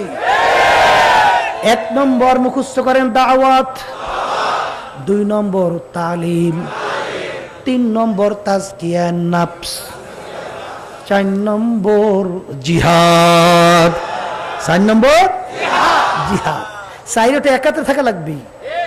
দাওয়াত যদি না দেন মানুষ দিন বুঝবে কিভাবে? দিনের পক্ষে আসবে কিভাবে? দাওয়াত লাগবে না? আসার পরে কিভাবে নামাজ পড়বে, কিভাবে রোজা রাখবে, কোনটা হারাম কোনটা হালাল, কোনটা ফরজ কোনটা ওয়াজিব, কোনটা সুন্নাত, কোনটা হারাম, কোনটা মাকরু তাহরিমা, কোনটা মাকরু তানজি, জানা লাগবে না? এই এলেম শিক্ষা করো। কথা কন না? এই ক্ষেত্রে যে আমার আব্বাজান বলতেন, যেই আমল ফরজ তার এলেম শিক্ষা করাও কিন্তু ফরজ, যেই আমল ওয়াজিব তার এলেম শিক্ষা করাও ওয়াজিব, যেই আমল সুন্নাত তার এলেম শিক্ষা করাও সুন্নত। জোরে বলেন। এই ক্ষেত্রে যে আমার আব্বাজান বলতে, চরমনায়ের কোনো মুজাহিদ মূর্খ থাকতে পারবে না। চরমনায় প্রত্যেকটা মুজাহিদকে আলেম হওয়া লাগবে। এই জন্য আব্বাজান কিন্তু মিশন চালু করে গেছেন যে প্রত্যেকটা যেন মুসলমান হইতে পারে। বুড়াদের জন্য বয়স্ক ট্রেনিং কোর্স, কি কথা কন না? বাচ্চাদের জন্য কোরআনুল কারীম দিন শেখার চলার জন্য ব্যবস্থা, কি কথা ঠিক না? এই ইলম লাগবে। 3 নম্বর বসি তাজকিয়া নফস, অর্থ কি? আত্মশুদ্ধি। বলেন এই আত্মশুদ্ধিটা কি? আত্মার উল্লেখযোগ্য 10টা রোগ আছে। কয় রোগ? এই রোগগুলো অন্তর থেকে দূর করা লাগবে। এটা দূর করা কি ফরজ, ওয়াজিব না সুন্নাত? আল্লাহর বান্দার অনেকের খবরে নাই, খালি নামাজ দেখছে ফরজ, কিন্তু অন্তরের যে রোগগুলা দূর করা ফরজ এইটার খবর নাই। জোরে বলেন কথা ঠিক কিনা? আল্লাহ রাব্বুল আলামিন কোরআনুল কারীমে এক সূরার ভিতরে প্রায় 9টা কসম করার পরে বলছেন, ক্বাদ আফলাহা মান যাক্কাহা ওয়া ক্বাদ খাবা মান দাসসাহা। যারা আত্মাকে পবিত্র করতে পারবা তারাই নাজাত পাইয়া জান্নাতেও যাইতে পারবা। কে বলছেন? জোরে কান, কে বলছেন? তাহলে আত্মা পবিত্র করা ফরজ। বলেন কি? এই মুখস্থ করেন। আত্মার উল্লেখযোগ্য অনেক রোগ আছে, এর ভিতরে একটা রোগ হলো তাকাব্বুরি। কি একটা বড় রোগটার নাম কি?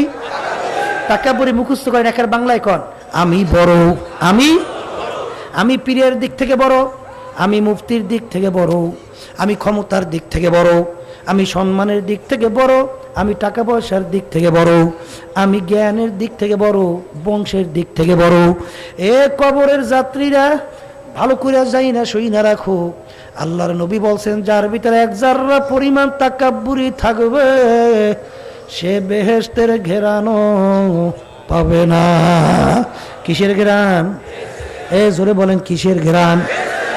এক হাদিসের ভিতরে আল্লাহর নবী বলছেন 500 বছর রাস্তা দূর থেকে বেহেশতের ঘ্রাণ পাওয়া যাবে, যার ভিতরে এক জাররা পরিমাণ আমি বড়, আমি ভালো এই ভাব থাকবে, সে বেহেশতের ঘেরানো পাবে না। এ কবরের যাত্রীরা কে তাকাব্বুরি করো, নিজের অস্তিত্বের দিকে একটু তাকা। আল্লাহু আকবার।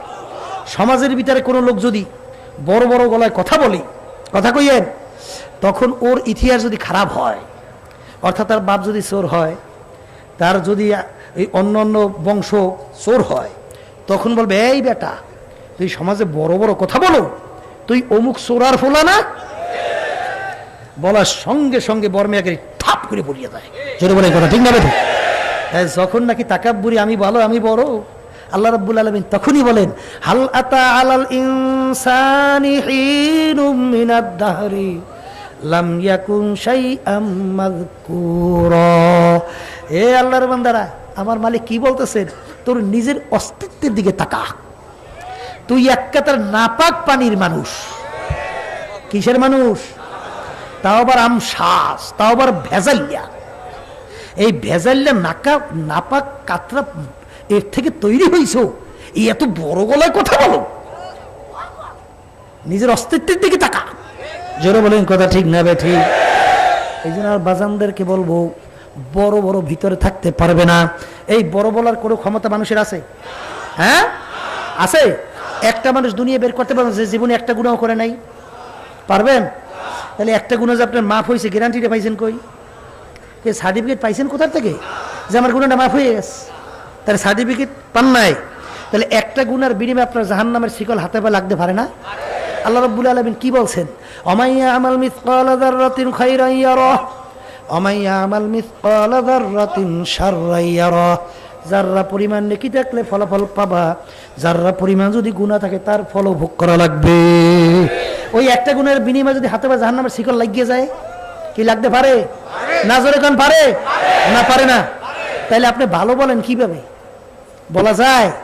এই জন্য বাজানদেরকে বলবো, এখন একটু ক্ষমতা পাইয়া, টাকার গরম হইয়া, দুইটা বিল্ডিং এর মালিক হইয়া, একটু মেম্বার চেয়ারম্যান এমপি মিনিস্টার হইয়া ধরাকে সরজ্ঞান মনে করে না। ওমর রাদিয়াল্লাহু তাআলা ইতিহাস পড়েন, অর্ধেক দুনিয়ার রাজত্ব করছিল। এই বাংলাদেশের মতো প্রায় 200 দেশের রাজা।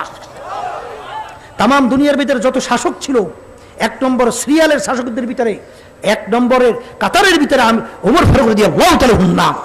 জোরে বলেন কথা ঠিক? এই ওমর রাদিয়াল্লাহু তাআলা অর্ধেক দুনিয়ার রাজত্ব করিয়া তার ইতিহাস পড়েন তো। ইতিহাস পড়লে দেখবেন তিনি কাঁদতে কাঁদতে মাওলার ভয়, জাহান্নামের ভয়, গালের ভিতরে কালো দাগ পড়াইছে। ইতিহাস পড়লে দেখবেন রাস্তা থেকে ফেজা কুটা নাড়া উঠাইয়া, দুই চোখের পানি ফেলাইয়া বলে, ও ফেজা কুটা নাড়া রে, তুই আমার চেয়ে অনেক ভালো, তুই মাটির সঙ্গে মিল্লা যাবি, আর আমি ওমর হইলাম মানুষ। কিয়ামতের ময়দানে আমার মাওলার সামনে দাঁড়াইয়া হিসাব দেওয়া লাগবে, তুই আমার চেয়ে অনেক ভালো। ওসমান গনি রাদিয়াল্লাহু তাআলা আনহু এই তামাম দুনিয়ার 3 ভাগের 2 ভাগ দেশের রাজত্ব করেছিল। প্রায় বাংলাদেশের মতো 350 দেশের রাজা। তার ইতিহাস পড়লে দেখবেন অনেক সময় কবর দেখলে একদম অস্থির হয়ে যাইতেন, অজরে কানতে কানতে দাঁড়ানো অবস্থায় ঠাস করে পড়ে যাইত। লোকেরা বলে, হুজুর আপনি কবর দেখলে এরকম অস্থির হন কেন? তখন তিনি বলেন, ও আমার সাথীরা, আহারে আখেরাতের যেই কয়টা ঘাটি আছে তার প্রথম নম্বর ঘাটি হইল কবর। জোরে বলে কথা ঠিক না ভাই ঠিক? বাজান রে, মনকে বুঝাও, তারপর কবরে রওনা করো বাজান। বাজান একটু মনকে বুঝাও রে মন। এই তামাম দুনিয়ার মোট 4 জন লোক রাজত্ব করছিল। এর ভিতরে 2 জন মুসলমান, 2 জন অন্য জাতি। 2 জন মুসলমানের ভিতরে একজন বাদশাহ, সেকান্দার বা ইস্কান্দার বাদশাহ, তামাম দুনিয়ার বাদশাহী করলো। বাদশাহী করে একদিন তিনি ওসিয়াত করলো, আমার মৌতের পরে আমাকে গোসল করাইয়া, কাপড় পরাইয়া, খাটের মধ্যে উঠাইয়া, 2 হাত বাহিরে রাখিয়া, শহর ঘুরাইয়া, তারপর নিয়ে আমাকে দাফন করিও। তিনি দুনিয়ার থেকে বিদায় হয়ে গেল। গোসল করাইয়া, কাপড় পরাইলো, হাত বাহিরে রাখলো, খাটের মধ্যে উঠাইয়া শহর ঘুরায়, যারা বোঝে না তারা বলে, দেখছো বাদশাহ আজীবন আমাদের থেকে খাজনা এবং ট্যাক্স নিল, এখন মরার পরেও কেমন হাত পাইতে রইছে, মনে হয় যেন খাজনা এবং ট্যাক্স। বিজ্ঞ আলেমরা বলো, বোকার দলেরা তোমরা তো বোঝো না, বাদশাহ সিকান্দার ইন্তেকালের আগে ওসিয়ত করছিল, আমার মৌতের পরে গোসল করাইয়া কাপড় পরাইয়া খাটের ভিতরে উঠাইয়া হাত দুইটা বাহিরে রাখিয়া ঘুরাইয়া তারপর দাফন করার জন্য। তিনি তামাম দুনিয়ার মানুষকে বুঝাতে চায়, ও তামাম দুনিয়ার মানুষেরা, আমি বাদশাহ সিকান্দারের মতো এত বড় বাদশাহ মনে হয় দ্বিতীয় আর কেউ হইতে পারবি না। তামাম দুনিয়ার রাজত্ব করলাম, কিন্তু যখন আমি কবরে রওনা করলাম, একেবারে দুইটা খালি হাত নিয়ে কবরে রওনা করলাম, আর কিছুই নিতে পারলাম না। ও কবরের যাত্রীরা, আল্লাহর বান্দারা, পর্দার আড়ালের মা বোনেরা, আজকে টাকার গরম দেখাও, ক্ষমতার গরম দেখাও, দলের গরম দেখাও, সম্মানের গরম দেখাও, একদিন একটু মোরাকাবা করে চিন্তা করো, প্রশ্ন করো, যেদিন তোমার আমার ভিতর থেকে রুহুটা বের হইয়া যাবে, এখন তাকাইয়া দেখো তোমার বড় মেয়াগিরি কোথায়, তোমার টাকার গরম কোথায়, ক্ষমতার গরম কোথায়। আল্লাহু আল্লাহ। বাবারে, বলকের বাদশা ইব্রাহিম বিন আদহাম রহমাতুল্লাহ আলাইহি, আগের যুগে বাদশার বড় সম্মান ছিল, বড় ক্ষমতা ছিল। বাজান, তার বাড়ির দরজায় তার সিংহাসন, রাজ দরবারে এক রাস্তার ফকির ভিখারি যাইয়া বলে, বাদশা রে, আপনার এই মুসাফির খানা আমি একটু থাকতে চাই।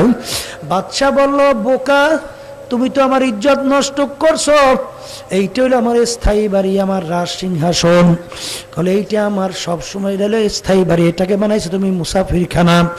তখন মুসাফির বলে, বাদশা রে, ভুল হইলে মাপ চাই, স্থায়ী বাড়ি কাকে বলে, মুসাফির খানা কাকে বলে? তখন বাদশা বলে, ওরে পাগল রে, বাড়ির দরজায় একটা ঘর দেখছি, ওইটা হইল মুসাফির খানা। হুজুর, ওইটার পরিচয় কি?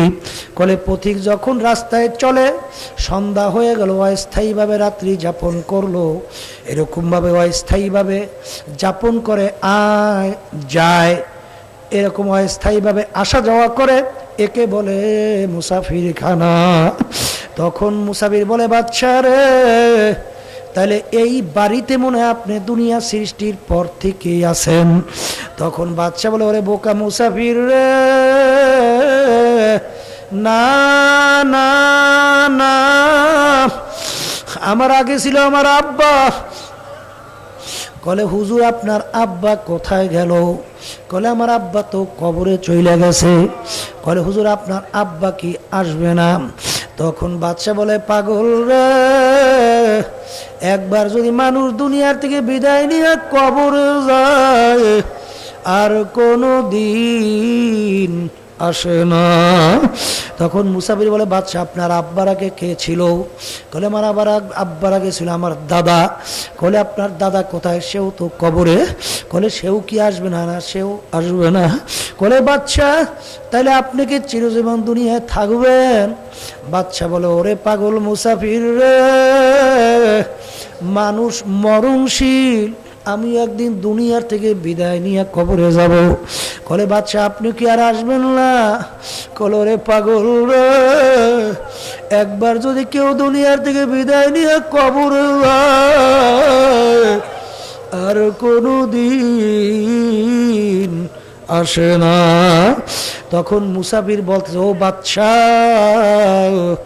আপনি আমাকে বলছেন পাগল, বোকা, আসলে বড় বোকা তো আপনি, কারণ আপনার এই মুসাফির খানা থেকে যদি একবার কেউ বের হইয়া চইলা যায়, আর কোনো দিন আসে না। মুসাফির হাম এহা সব হয়, কবর আখের ঠিকানা। कोई आगे रवाना है कोई पीछे রওয়ানা। এই কথা বলার সঙ্গে সঙ্গে বাদশাহ ইব্রাহিম বিন আদহাম রহমাতুল্লাহ আলাইহি তার চিন্তার পরিবর্তন ঘটে গেল। আমি এই বাদশাহী দিয়ে কি করব? আমি এই অট্টালিকা দিয়া কি করব? আমার এই রাজ সিংহাসন দিয়া কি করব? এ তো দেখতে না দেখতে শেষ হইয়া গেল। আমার আখিরাতের জিন্দেগি শুরু হবে, কোনদিন শেষ হবে না। আল্লাহ এই কথা বলার পরে বাদশার চিন্তার পরিবর্তন ঘটে গেল। বাদশা চিন্তা করলো, আমার বাদশা বললেই বাকি, আমাকে না বললেই বাকি, আমাকে মানুষ সম্মান করলেই বাকি, না করলেই বাকি, আমার মাওলা আমাকে মহব্বত করলো কিনা, আমার মাওলা আমাকে পছন্দ করলো কিনা। এই চিন্তা কইরা তিনি স্থায়ী বাড়ি তালাশের জন্য বের হইয়া গেল। এমন ভাবে তালাশ করিয়া কামাই করলো, বাজান একদিন নদীর কিনারায় বসে সেরা খাতা সেলাইতে আছে। মন্ত্রী পাশ দিয়া যায়, জিজ্ঞাসা করে, বাদশা আপনি বাদশাহী সারিয়া কি পাইলেন? তখন বাদশা বলে, মন্ত্রী রে, আমি যে সম্পদ পাইছি দুনিয়ার কোন বাদশা যদি জানতো, সমস্ত শক্তি ব্যয় করে আমার এই সম্পদ ছিনে নেওয়ার চেষ্টা করত। কি সম্পদ পাইলেন? হাতের ভিতরে সুইচ ফিকা পানির ভিতরে ফালাইয়া দিল। ফালাই দিয়ে বলে, নদীর মাছ রে, আমার সুইচটা একটু উঠাইয়া দাও। মাছ মুখের ভিতরে সুইচ নিয়া আইসা বাদশার সামনে হাজির হয়ে গেল। আহারে, তখন বাদশা ডাক দিয়ে বলো, মন্ত্রী দেখ আমি কি সম্পদ কামাই করছি। এই জন্য আমার বাজানদেরকে বলবো, পর্দার আড়ালের মা বোনদেরকে বলবো, কোন দুনিয়ার পিছনে পড়ছেন, কোন ক্ষমতার পিছনে পড়ছেন। আমার আব্বাজার একটা উদাহরণ দিয়া বলতো, বাজান ডাকাইতের দলের সর্দার থাকে, সর্দারের কত পাওয়ার। ওর লোকেরা কোনো অন্যায় করলে তাকে শাস্তি দেয়, অনেক সময় গুলি করিয়াও মারিয়া ফেলতে চায়। বাজান ওর কত পাওয়ার। এই ডাকাইতের সর্দারের পাওয়ার কোন পর্যন্ত? পুলিশের হাতে অ্যারেস্ট হওয়ার আগ পর্যন্ত। যখন পুলিশের হাতে অ্যারেস্ট হইয়া যাবে, ওকে যখন লাঠি দিয়ে পিটানো শুরু করবে, ওকে ফালাইয়া যখন পারাইতে থাকবে, কোথায় যাবে ওর সারগিরি, কোথায় যাবে বাবুগিরি, কোথায় যাবে ওর ক্ষমতা, কোথায় যাবে ওর সম্মান? ঠিক বাজান আজকে চক্ষু খোলা দুনিয়ায় কেউ পরিচয় দেয়, কেউ পীর, কেউ মুফতি, কেউ মুহাদ্দিস, কেউ পরিচয় দেয় এমপি, কেউ মিনিস্টার, কেউ পরিচয় দেয় আমি এমপি, কেউ মেম্বার চেয়ারম্যান, কেউ পরিচয় দেয় আমি বড় অফিসার। এই পরিচয় কয়দিন, চক্ষু যেই কয়দিন খোলা থাকবে, যখন বাড়ির দরজায় আজরাইল সিটি বাজাইয়া বলবে, এখন তাকাইয়া দেখো, আল্লাহু আল্লাহ। কই গেল তোমার পীরগিরি, কই গেল মুফতিগিরি, কই গেল তোমার বাবুগিরি, কই গেল টাকার গরম, কই গেল ক্ষমতার গরম, কই গেল সৌন্দর্যের গৌরব, কই গেল তোমার বংশের গৌরব? এখন তাকাইয়া দেখো রে, কাপড় তিনটা দিয়া ইপাস দিয়া ফেলাইল, মাথার মধ্যে একটা বান দিল, মাজার মধ্যে একটা বান দিল, পায়ের মধ্যে একটা বান দিল। এখন মনকে বুঝো রে মন রে, মন বোঝে বা না বুঝুক এরকম একদিন ঘটনা ঘটবে। এখন মনকে একটু মাঝে মধ্যে নিরিবিলি ডাক দিয়া বলো, মাথার বান্দে বোঝা গেল রে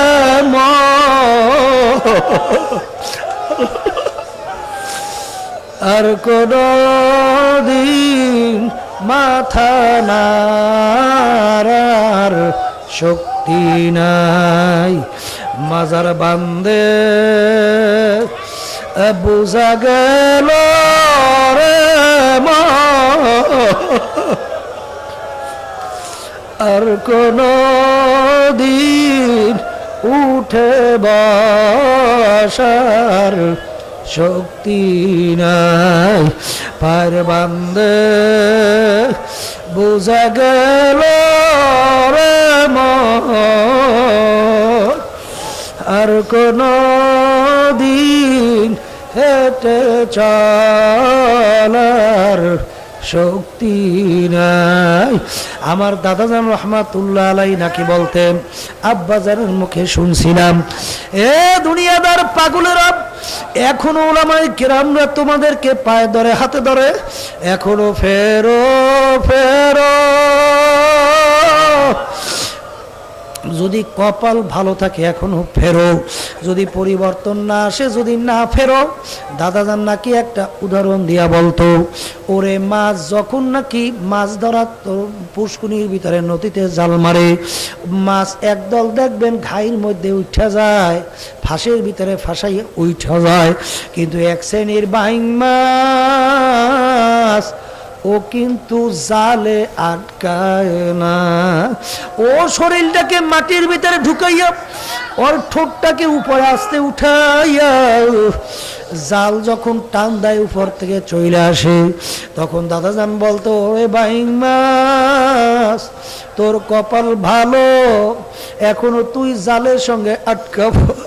যদি জালের সঙ্গে তুই না ওঠো, ওদিকে টেডা নিয়া কুফাইতে কুফাইতে আইতে আছে, ওদিকে কোষ দিয়া কুফাইতে কুফাইতে আসতে আছে, যখন তোর কলিজার মধ্যে টেডা কাটা ঢুকে পড়বে, ও বাইং মাছ তুই আর তখন পানির মধ্যে থাকতে পারবি না।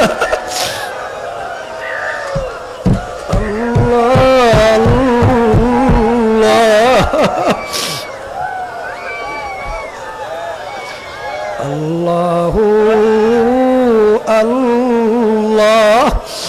আমার দাদাজান বলতেন, আব্বাজানের মুখে শুনছি যে আলেমুল আমারা বয়ান করে, এখনো বাজান কপাল থাকলে আলেমুল আমাদের রশি গলায় লাগাও। বাবালে রুমি রহমাতুল্লাহ আলাই একটা ঘটনা লেখছিল, এক রাখাল কতগুলা গরু পালতো, গরুগুলাকে নিয়ে প্রতিদিন মরা ঘাসের ভিতরে বাইন্ধা রাখতো। ওদিকে পাহাড়ের কিনারায় তাজা তাজা ঘাস, ঘাসের কাছেও গরুগুলাকে নেয় না। গরুর ভিতরে একটা চালাক গরু, যুবক গরু, স্বাস্থ্যওয়ালা গরু ছিল। ওই গরু অন্যান্য গরুকে ডাইকা বলে, গরুরা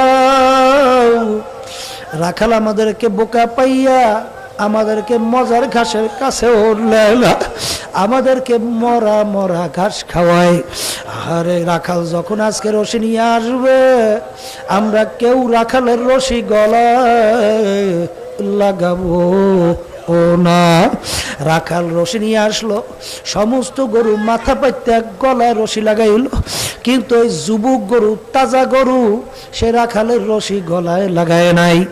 ওই গরু লেজ উপরের দিকে উঠাইয়া পাহাড়ের দিকে দৌড়ায়, মজার ঘাস খাইতে যাইবে। রাখাল পিছনে দৌড়ায়, গরু ফের, গরু ফের। ও গরু মজার ঘাস খাইতে যাইস না, পাহাড়ের কিনারে বড় বড় বাঘ চাইয়া রইছে, তুই মজার ঘাস খাবি, তোকে থাবা দিয়া কলিজা ফারবে, রক্ত শোষণী মারবে, আর তো কোনো দিন আসতে পারবি না। যত চেষ্টা করলো গরুতে আর ফেললো না। তখন রাখাল বাড়ি যায় আর বলে, ও গরু তুই আজ বুঝলি না, বুঝবি কাল, কপাল থাবরাবি আর দিবি গান। অন্যান্য গরু নিয়ে বাড়ি চলে গেল। ওদিকে 3 দিন পর্যন্ত একটা বাঘ পেটের ক্ষুধায় মাওলার দরবারে কান্দে, মাবুদ গো তুমি আমাকে বানাইছো, তুমি কি আমাকে খোরাকি দিবা না? বাঘের দোয়া মাওলায় কবুল করিয়া ফেললো। বাঘ পিছনে ফিরে দেখে একটা তাজা গরু ঘাস খাইতে আছে, মাওলার দরবারে শুকরিয়া আদায় করে লেজে তাও মারিয়া খপ করিয়া গরুকে ধরিয়া যখন সিনা ফারিয়া কলিজা টান শুরু করলো, রক্ত শোষণী শুরু করলো, এখন গরুতে আফসুস করে, আফসুস রে আল্লাহ, আল্লাহ কেন রাখালের রশি গলায় লাগাইলাম না? যদি আজকে রাখালের রশি গলায় লাগাইতাম, বাঘে তো আমাকে খাইতে পারতো না। আল্লামা রুমি রহমাতুল্লাহ আলাইহি ঘটনা বয়ান করেন, ও দুনিয়ার মানুষ, আমরা উলামায়ে কেরামরা হইলাম বাবারে কোরআন এবং হাদিসের রশি নিয়ে রাখাল হিসাবে তোমাদের কাছে আসছি। কোরআন এবং হাদিসের রশি নিয়ে উলামায়ে কেরাম তোমাদের কাছে আসছে। এখন কপাল ভালো আছে, কোরআন এবং হাদিসের রশি লাগাও। দুনিয়ার আনন্দ ফুর্তিতে মজা পাইয়া, সুদ ঘুষ খাইতে মজা পাইয়া, বাবারে মেয়েদের সঙ্গে আড্ডা মারতে মজা পাইয়া, ছেলেদের সঙ্গে আড্ডা মারতে মজা পাইয়া, বাজান জুলুমে বিভিন্ন হারামিতে মজা পাইয়া, বাজান বিভিন্ন সরকারি মাল লুটপাট করতে মজা পাইয়া, সরকারি দল করিয়া ধরাকে সরা মনে না করিয়া জুলুমে লিপ্ত হইয়া, বাজান আজকে দুনিয়ার ওই মজার ঘাস খাইতে যাই ওরা। ওদিকে আমার মাওলার দরবারে একটা বাঘ কাঁদলে, মাবুদ গো তুমি আমাকে বানাইছো, তুমি কি আমাকে খোরাকি দিবা না? ওই বাঘের নাম হলো জাহান্নাম।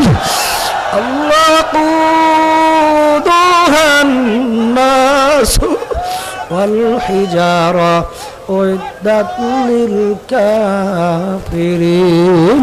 আমার মালিক বলছেন, জাহান্নামের আগুন আমার মাওলা জ্বালাইবি মানুষ এবং পাথর দ্বারা। এই জন্য আমার বাজানদেরকে বলবো, পর্দালে মা বোনদেরকে বলবো, বাজান কোরআনুল কারীম কিন্তু সত্য। বাজান যদি কোরআনুল কারীম সত্যই হয়, দুনিয়ার জিন্দেগি দেখতে না দেখতে শেষ হইয়া যায়, আখিরাতের জিন্দেগি শুরু হবে আর কোনদিন শেষ নাই। আর দুনিয়া মাজরাতুল আখিরাত, এই দুনিয়া থাকা অবস্থায় আখিরাতের সম্বল ফসল সম্পদ কামাই করার পরে রওনা করা লাগবে। কারণ আজকে দুনিয়ায় থাকা অবস্থায় একবার আল্লাহকে যে আল্লাহ বলে ডাক দাও, আমার মালিক সঙ্গে সঙ্গে তোমার আমার ডাকে সাড়া দেবে। কবরে যাইয়া শত শত বছর আমার মাওলাকে ডাকবা, আমার মাওলার একবারও তোমার আমার ডাকে সাড়া দিবে না। আমার মালিক ডাক দিয়ে বলে, নেমো খারামের দলেরা, আমি তোর সমস্ত বিচার চাইয়া চাইয়া দেখছি। আরে দুনিয়ার সরকারের তোরা কিছু খাও নাই, বরঞ্চ কষ্ট করে কামাই করছো। সরকার তোদের সম্পদের উপরে ট্যাক্স খাজনা ভ্যাট বসাইয়া দিল, সরকার তোদের সম্পদ দিয়া কত আরামে চললো। আমার সমস্ত নেয়ামত ভোগ কইরা আমার হুকুম মানো নাই, আমার ধানের ভিতর থেকে চাউল বের করিয়া ভাত পাক করিয়া খাইলি, নেয়ামত আমার মাওলার। চক্ষু দিয়া দেখলি, নেয়ামত আমার মাওলার। হাত দিয়া কাজ করলি, নেয়ামত আমার মাওলার। ব্রেন দিয়া পড়াশোনা করে সাহেব হইলা, নেয়ামত আমার মাওলার। পাও দিয়া হাঁটলা, নেয়ামত আমার মাওলার। পানি পান করলাম, নেয়ামত আমার মাওলার। শ্বাস টানলাম ছাড়লাম বাতাস, নেয়ামত আমার মাওলার। গাছের ফল খাইলাম, নেয়ামত আমার মাওলার। গাভীর বান্দের থেকে দুধ দইয়া পান করলাম, নেয়ামত আমার মাওলার। জবান দিয়া কথা বললাম, নেয়ামত আমার মাওলার। আমার মাওলার সূর্যের আলো ভোগ করলাম, নেয়ামত আমার মাওলার। চন্দ্রের আলো ভোগ করলাম, নেয়ামত আমার মাওলার। আমার মাওলার নেয়ামত খাইয়া লইয়া আমার মাওলার হুকুম না মাইনা কবরে যদি যাও, আমার মাওলা সরাসরি উত্তর দিয়ে দেবে, দুনিয়া যেরকম তোরা আমাকে ভুইলা গেছিলি, এরকম তোদেরকেও আমি ভুইলা গেলাম। এই জন্য আমার বাজানদেরকে বলো, পর্দালে মা বোনদেরকে বলবো, আমার আব্বাজান রহমাতুল্লাহ আলাইহির মুখে শুনছিলাম, আমার দাদাজান এক বড় অফিসারকে প্রশ্ন করছিল যে, অফিসার আপনারা কি মশারি টাঙ্গান? কলে হুজুর মশারি টাঙ্গাই কেন? কলে হুজুর আমাদেরকে মশায় কামড়ায়। দাদাজান বলছিলেন, কালেক্টর রে, তোমাদেরকে সেপাই সৈন্যরা বন্দুক নিয়ে পাহারা দেয়, ওই বন্দুক কি মশায় ভয় পায় না? তখন কালেক্টর বলে, হুজুর ওই মশায় বন্দুক ভয় পায় না। তখন দাদাজান বলছিল, অফিসে আজকে দুনিয়ার সাধারণ মশায় তোমাকে যদি বন্দুক ভয় না পায়, আরো কালেক্টর অফিসার তুমি যদি বেনমাজে ইয়া হারাম করো, ইয়া সুদ করো, ইয়া ঘুষ করো, ইয়া মাওলার কবরে যাও, ওই কবরে 99 সাপ তোমাকে ভয় করবে, এরকম কি গ্যারান্টি আছে রে কালেক্টর? চিন্তা ভাবনা করিয়া তারপর কবরে যাইয়া শুইও। আরে আল্লাহু আল্লাহ, আল্লাহু আল্লাহ, কি যাতনা বিষয় বুঝিবে সে কিসে, কবু আসিবি সে ধ্বংসিনী। যার ভিতরে বিষ ঢুকছে সেই একমাত্র বিষের জ্বালা যন্ত্রণা বুঝবে। যার শরীরের ভিতরে আগুন ধইরা গেছে সেই একমাত্র আগুনের জ্বালা মর্ম ব্যথা বলবে। খোদা না কাজটা কবরে যদি কার কলিজার মধ্যে জাহান্নামের আগুন যদি ধইরা যায়, সেই একমাত্র বুঝবে জাহান্নামের আগুনের কি জ্বালা, কি যন্ত্রণা। আল্লাহু আল্লাহ। এই জন্য আমার বাজানদেরকে বলবো, পর্দালে মা বোনদেরকে বলবো, বাজান দেখতে না দেখতে জীবন কিন্তু শেষ হয়ে গেল। কি নিয়ে চরমনাই থেকে রওনা করবা, কি পুঁজি নিয়ে চরমনাই থেকে যাবা, আবার আসবা, আবার চরমনাই মাহফিলে আসবা, বহু দূরের কথা। এই জন্য আমার বাজানদেরকে বলবো, পর্দা আলেম মা বোনদেরকে বলবো, আল্লাহু আল্লাহ। বাবার এরপর যদি বুঝে না আসে, কত ঘটনা আমার মাওলা বাংলাদেশেও মাঝে মধ্যে দেখায়। বাবার চরমনের একজন মুজাহিদ ছিল কুড়িগ্রামে, অনেকে তাকে ঘুঘু মুন্সি কইয়া ডাকতো। বারবার শোনো, বারবার শোনো বাজান, ঘুঘু মুন্সি কইয়া ডাকতো, আসলে নাম ছিল বশিরউদ্দিন মুন্সি। ঘুঘু মুন্সি কেন বলতো? রাস্তা দিয়ে হাঁটতো, এমন ভাবে আমার মাওলার জিকির করতো, মনে হয় যেন ঘুঘু বলতে বলতে বাবা তেরি দুনিয়া থেকে বিদায় নিয়ে কবরে যাওয়ার পরে 32 বছর পরে, কত বছর? 32 বছর পরে নদীর ভাঙ্গলে যখন তার কবর ভাঙ্গা গেল, দেখা গেল 32 বছর পরে কাপনের কাপন সহ আনাম তাজা লাশ বের হইয়া আসছে। আল্লাহর বান্দারা, দুনিয়ার কোন যুক্তি আছে? দুনিয়াদার শিক্ষিতরা, হ্যাঁ হুজুরকে দেখলে ভোরা ব্যাখ্যা করো, কোন যুক্তি দুনিয়ার আছে যে 32 বছরের ভিতরে লাশের কিছু হয় নাই? কাপনের কাপড়টা পর্যন্ত কিছু হয় নাই।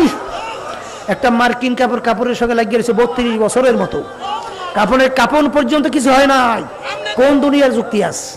কয়েক বছর পূর্বে বাজান জাতীয় অনেক পত্রিকার ভিতরে ছবি সহ দিয়ে দিছিল, অনেকে দেখছেন, জোরে কান দেখছেন? বাজান এখন উঠাইনি, আব্বাজান রহমাতুল্লাহ আলাইহি নামে মাদ্রাসা ফজলুল উলুমের সামনে এখন নতুন ভাবে দাফন করছে। আমি কিছুদিন আগেও সেই কবর জিয়ারত করিয়া আসছি।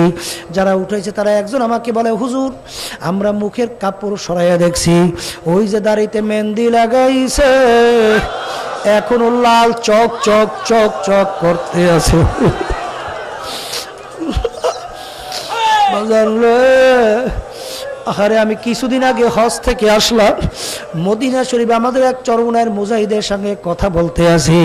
সে আমাকে বলে, হুজুর আমার এক বন্ধু জান্নাতুল বাকির ভিতরে কবর খোদার কাজ করে, সে আমাকে বলছে যে অধিকাংশ কবরের ভিতরে লাশ একেবারে তাজা পড়িয়া রইছে। যত গণনা মাঝে মধ্যে আমার মাওলা দেখায়, নেককার পরহেজগার আল্লাহ ওয়ালা সারা দেখা যায় না। আবার কত কবরে আগুন দেখা যায়, সাপ দেখা যায়, নাফরমানের জিব্বাটা টানা বিস্তার পর্যন্ত ঝুলাইয়া রাখছে। কত নাফরমানের চেহারা শুয়ারের চেহারা হইয়া পড়িয়া রইছে, কত নাফরমানের কবরের ভিতরে ধাউ দাউ দাউ দাউ করে আগুন জ্বলে। যত দুর্ঘটনা মাঝে মধ্যে দেখা যায়, নাফরমান, বেনমাজি, হারামখোর, সুদখোর, ঘুষখোর ছাড়াও কিন্তু দেখা যায় না। এই জন্য আমার বাজানদেরকে বলবো, পর্দার আড়ালের মা বোনদেরকে বলবো, বাজান ভালো করে মনকে বুঝাও, কবরে রওনা করো।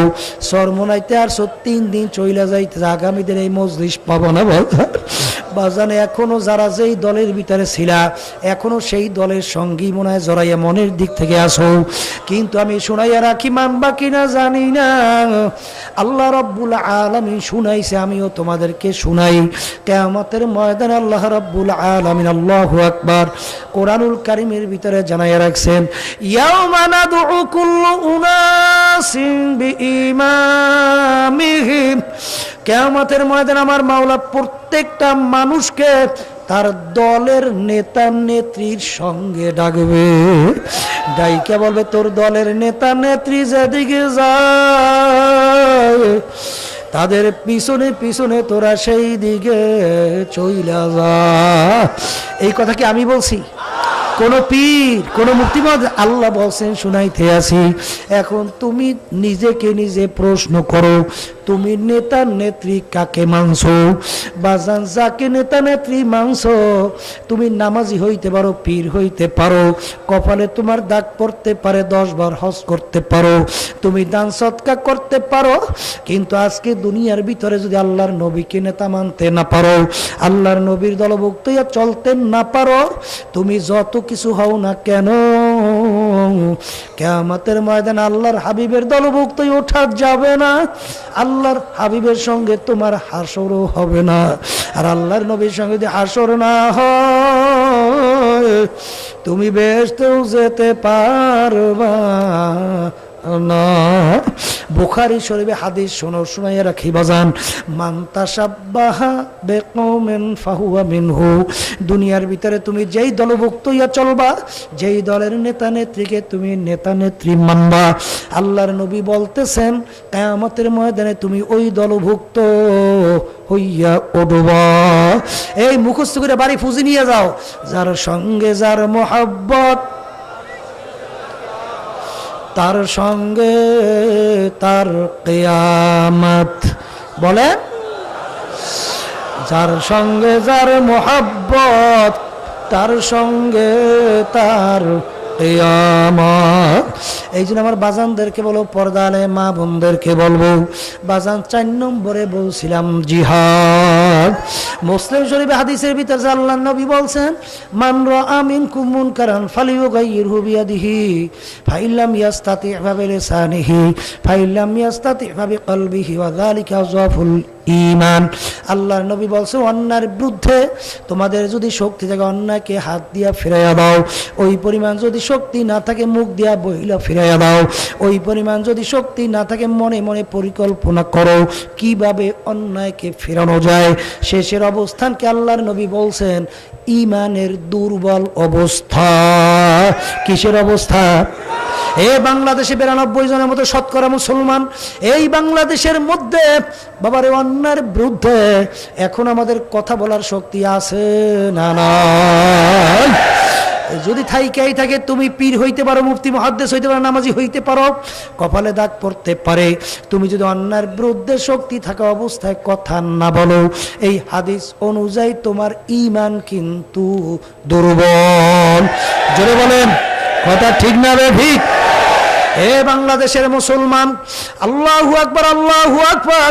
আল্লাহর নবী বলছেন, তাম দুনিয়ার মুসলমান কাজ জাসাদেন ওয়াহিদ, একটা শরীরের মতো। একটা শরীরের ডান হাতে যদি আঘাত করা হয়, বাবারে বাম হাত সহ তাম শরীরের ভিতরে ব্যথা পাওয়া যায়। তাম দুনিয়ায় যে কোনো মুসলমানদের উপরে যদি অত্যাচার নির্যাতন চালানো হয়, আর মুসলমান যদি এতে ব্যথায় ব্যথিত না হয়, তুমি মুসলমান হইতে পারো না। জোরে বলেন, কথা ঠিক না রে ঠিক? এই জন্য বাজান আমাদের পাশের রাষ্ট্র বর্বর রাষ্ট্র, পশুর রাষ্ট্র বার্মা, জোরে বলেন মিয়ানমার দেশ। আহারে আমাদের মুসলমান আমার ভাই বোনেরা, হাজার বছরের ইতিহাস তারা ওখানে বসবাস করে আসতেছে।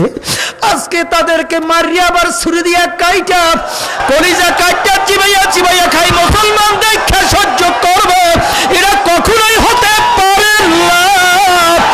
এই জন্য আমার মুসলমান বাবাদেরকে বলবো, পর্দার আড়ালের মা বোনদেরকে বলবো, বাজান এর পাশে সুখী দুঃখের পাশে আমাদের দাঁড়ানো দরকার আছে না না? যদি থাইকাই থাকে ইসলামী আন্দোলন বাংলাদেশ, আল্লাহর ফজল ও করমে আমরা সামনের মাস আসতেছে, কি মাস? এই ডিসেম্বর মাস 18 ডিসেম্বর ঢাকার প্রেস ক্লাবের সামনের থেকে আল্লাহর ফজল ও করমে আমরা লং মার্চ করিয়া মিয়ানমার অভিমুখে রওনা করব। কে কে রাজি আছেন হাত উঠাও।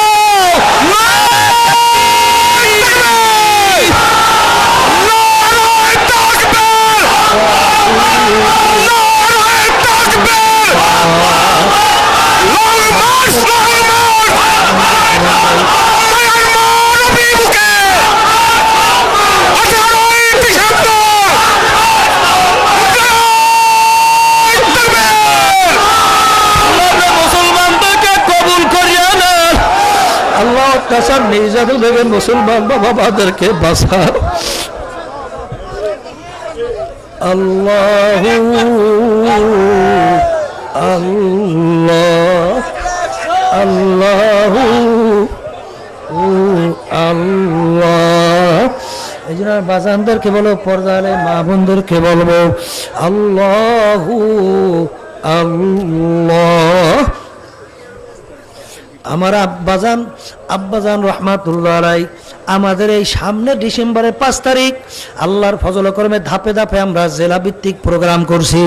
আমরা প্রতিবাদ জানাইতেছি, আমাদের বাংলাদেশ সরকারকে আমরা আবারও অনুরোধ করব, আজকে চীন বিজাতি রাষ্ট্র, তারা যদি মানবতার দিকে তাকাইয়া তাদের বর্ডার যদি উন্মোচন করার পরে তাদেরকে যদি আশ্রয় প্রশ্রয় দিতে পারো, আমাদের বাংলাদেশে 92 জন মুসলমান আর আজকে রোহিঙ্গা, আল্লাহু আকবার, নির্যাতিত আমার মা বোনেরা, আল্লাহু আকবার আমার ভাইরা, বাংলাদেশের বর্ডার খুলে দেওয়া হোক, বাংলাদেশের বর্ডার খুলে দেওয়া হোক, বাংলাদেশের বর্ডার খুলে দেওয়া হোক, তাদেরকে আশ্রয়ের ব্যবস্থা করা হোক।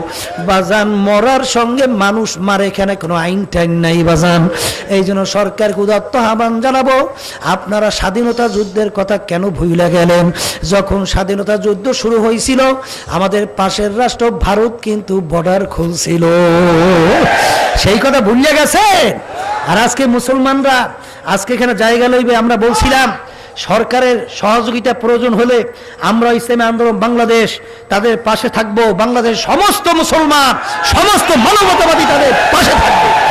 তারপরে তাদের আশ্রয় প্রশ্রয় দেওয়ার জন্য আমি সরকারকে উদাত্ত আহ্বান জানাবো। কি আমাদের দাবি কি ন্যায্য না অন্যায্য? ন্যায্য হয় সরকারকে বলবো যে আপনি আল্লাহর রাস্তায় আমাদের দাবি কি মানবেন। সাথে সাথে আমি বাজানদেরকে বলবো, পর্দার আলার মা বোনদেরকে বলবো, ইয়া আইয়ুহাল্লাযীনা আমানু দুখুলু ফিস সিলমি কাফা, হে ঈমানদাররা পুরাপুরি ভাবে দিনের ভিতরে ঢোকো। যদি আজকে না ঢুকে কবরে যাও, আমার মাওলা যে জাহান্নামের আযাবের ঘোষণা দিয়েছেন, ওই 1 সেকেন্ডের আযাব সহ্য করার শক্তি দুনিয়ার কোনো মানুষের নাই। আল্লাহ আল্লাহ আল্লাহ। এই জন্য আমার বাজানদেরকে বলবো, সেই ঢাকায় আপনার আল্লাহু আকবার, আবার সেই ওই সাংবাদিক প্রেস ক্লাবের সামনে থেকে আমরা লং মার্চ শুরু করব। আল্লাহ যদি কবুল করে বাঁচাই রাখে সকাল 9টার থেকে।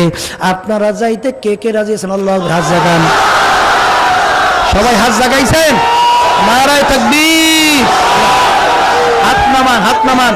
আল্লাহ আপনি সহজ করে দেন, আল্লাহ আপনি কবুল করে নেন, আল্লাহ আপনি কবুল করে নেন। अल्लाहु अकबर अल्लाह बोला हुई से अल्लाहु अकबर दिन के सूरज डूब रही है हम लोगों की सामने रोज महशर क्या जब है मुस्तफा की सामने। ए আল্লাহর বান্দারা জাহান্নামীদেরকে আমার মাওলা জাহান্নামে কিভাবে রাখবেন? আল্লাহু আকবার, আল্লাহু আকবার, আল্লাহু আকবার। আর দুনিয়ার ভিতরে যেরকম গরুর গলার ভিতরে রশি লাগাইয়া রাখাল টানতে টানতে যেরকম মাঠের ভিতরে নিয়ে বাইন্ধা রাখে, আরে কিয়ামতের ময়দানে জাহান্নামের মধ্যে যখন নাফরমানরা চিল্লাইবে পেটের ক্ষুধায়, আখরে তখন ফেরেশতারা জাহান্নামীদের গলার ভিতরে রশি লাগাইয়া টানতে টানতে নিয়ে হেউজ গাছের বাগানের ভিতরে নিয়ে বাইন্ধা রাখবো। পেটের ক্ষুধায় সহ্য করতে পারবে না, হেউজ গাছগুলা কাঁটাযুক্ত হইবে। ওই হেউজ গাছ যখন খাইবে, কিছু কাঁটা যখন আটকা পড়বে, আল্লাহ পানি পানি বইয়া চিৎকার মারবে। এমন পানি ফেরেশতারা আল্লাহু আকবার দেবে, ওই দুর্গন্ধযুক্ত পুইজ রক্ত যখন ওইটা পান করবে, আল্লাহু আকবার, ওই পেটের ভিতরে যাইয়া সমস্ত নারী বুড়ি পচাইয়া পায়খানার রাস্তা দিয়া জুব জুব জুব জুব করে পড়িয়া যাইবে। আল্লাহ, শরীর অশান্তি শুরু হইয়া যাবে। লা ইয়ামুতু ফিহা ওয়ালা ইয়াহইয়া। ওই কষ্টের মধ্যে মানুষ বাঁচবেও না, মরবেও না। মানুষ দুনিয়ার ভিতরে শরীর খারাপ লাগে, গোসল করতে মনে চায়, বলবে আমরা একটু গোসল করব, এমন গরম পানি যখন ওদের মাথার উপরে সারিয়া দেবে, ওই মাথার তালু ভেদ করিয়া শরীরে আল্লাহু আকবার গলার ভিতর দিয়ে পানি যাইয়া পেটের ভিতরে, আর নারী গড়ি পচাইয়া পায়খানার আছে জুব জুব জুব জুব করিয়া পড়িয়া যাইবে। বাজানদেরকে বলো, পর্দালে মা বোনদেরকে বলবো, বাজান ওই শাস্তি সহ্য করার শক্তি দুনিয়ার কিন্তু কোনো মানুষের নাই। এই জন্য দুনিয়া থাকা অবস্থায় মাওলাকে রাজি খুশি করিয়া কবরে যাও। এত টাকা রাখবা কোথায়? কাপনে যে পকেট লাই। আমার বড় লোক বাবারা, ধনী বাবারা, টাকার গরম বাদ দাও, ওই 3 কাপড় দিয়ে প্যাচ দেবে, ওই কাপড়ে তো পকেট নাই। সন্তান দিনদার বানাও, তোমার কবরের পাশে যাই যেন একটু সালাম দেয়, দোয়া করে। আর সন্তান যদি বদ্দিন হয়, তোমার কবরের পাশে যাই একটু সালামও দেবে না, তোমার জন্য আমার জন্য দোয়াও করবে। এই জন্য বাজানদেরকে বলো, পর্দালে মা বোনদেরকে বলবো, বাজান আমিও দোয়া আছি, আপনাদের জন্য দোয়া করি। আরে আর ওই 5 ঔষধ ছাইরো না, ওই মাওলার জেকের সকাল সন্ধ্যায় ছাইরো না। কারণ মাওলার জেকেরের মাধ্যমে কলব পরিষ্কার হয়, গুনাহ দূর হইয়া যায়, ওই কলব আল্লাহমুখী হইয়া যায়। বাজান লক্ষ লক্ষ মানুষ এই ঔষধ পালন করিয়া কেউ ঠগে নাই। এই জন্য মন দিয়া মনের বুঝে, ওরে মন আমার মাওলাকে এমনভাবে ডাকবো, আমার মাওলা আমাকে তার কুদরতে কোলে না টান দিয়া পারবে না। এই খেয়ালে যখন নাকি বলবো লা ইলাহা ইল্লাল্লাহ, আরে মুখে বলবো লা ইলাহা ইল্লাল্লাহ, আর লা মাকসুদা ইল্লাল্লাহ, লা মাহবুবা ইল্লাল্লাহ, লা মাশুকা ইল্লাল্লাহ, লা ইলাহা ইল্লাল্লাহ, লা রাজ্জাকা ইল্লাল্লাহ, লা মাশুকা ইল্লাল্লাহ, নাই নাই নাই নাই। আমার পীরগিরি নাই, মুফতিগিরি নাই, মুহাদ্দিসগিরি নাই, অফিসারগিরি নাই। আহারে আমার গরম বংশের গরম নাই, শিক্ষার গরম নাই, নাই নাই নাই নাই নাই। আল্লাহ বাদে কেহ মাবুদ নাই, লা ইলাহা ইল্লাল্লাহ।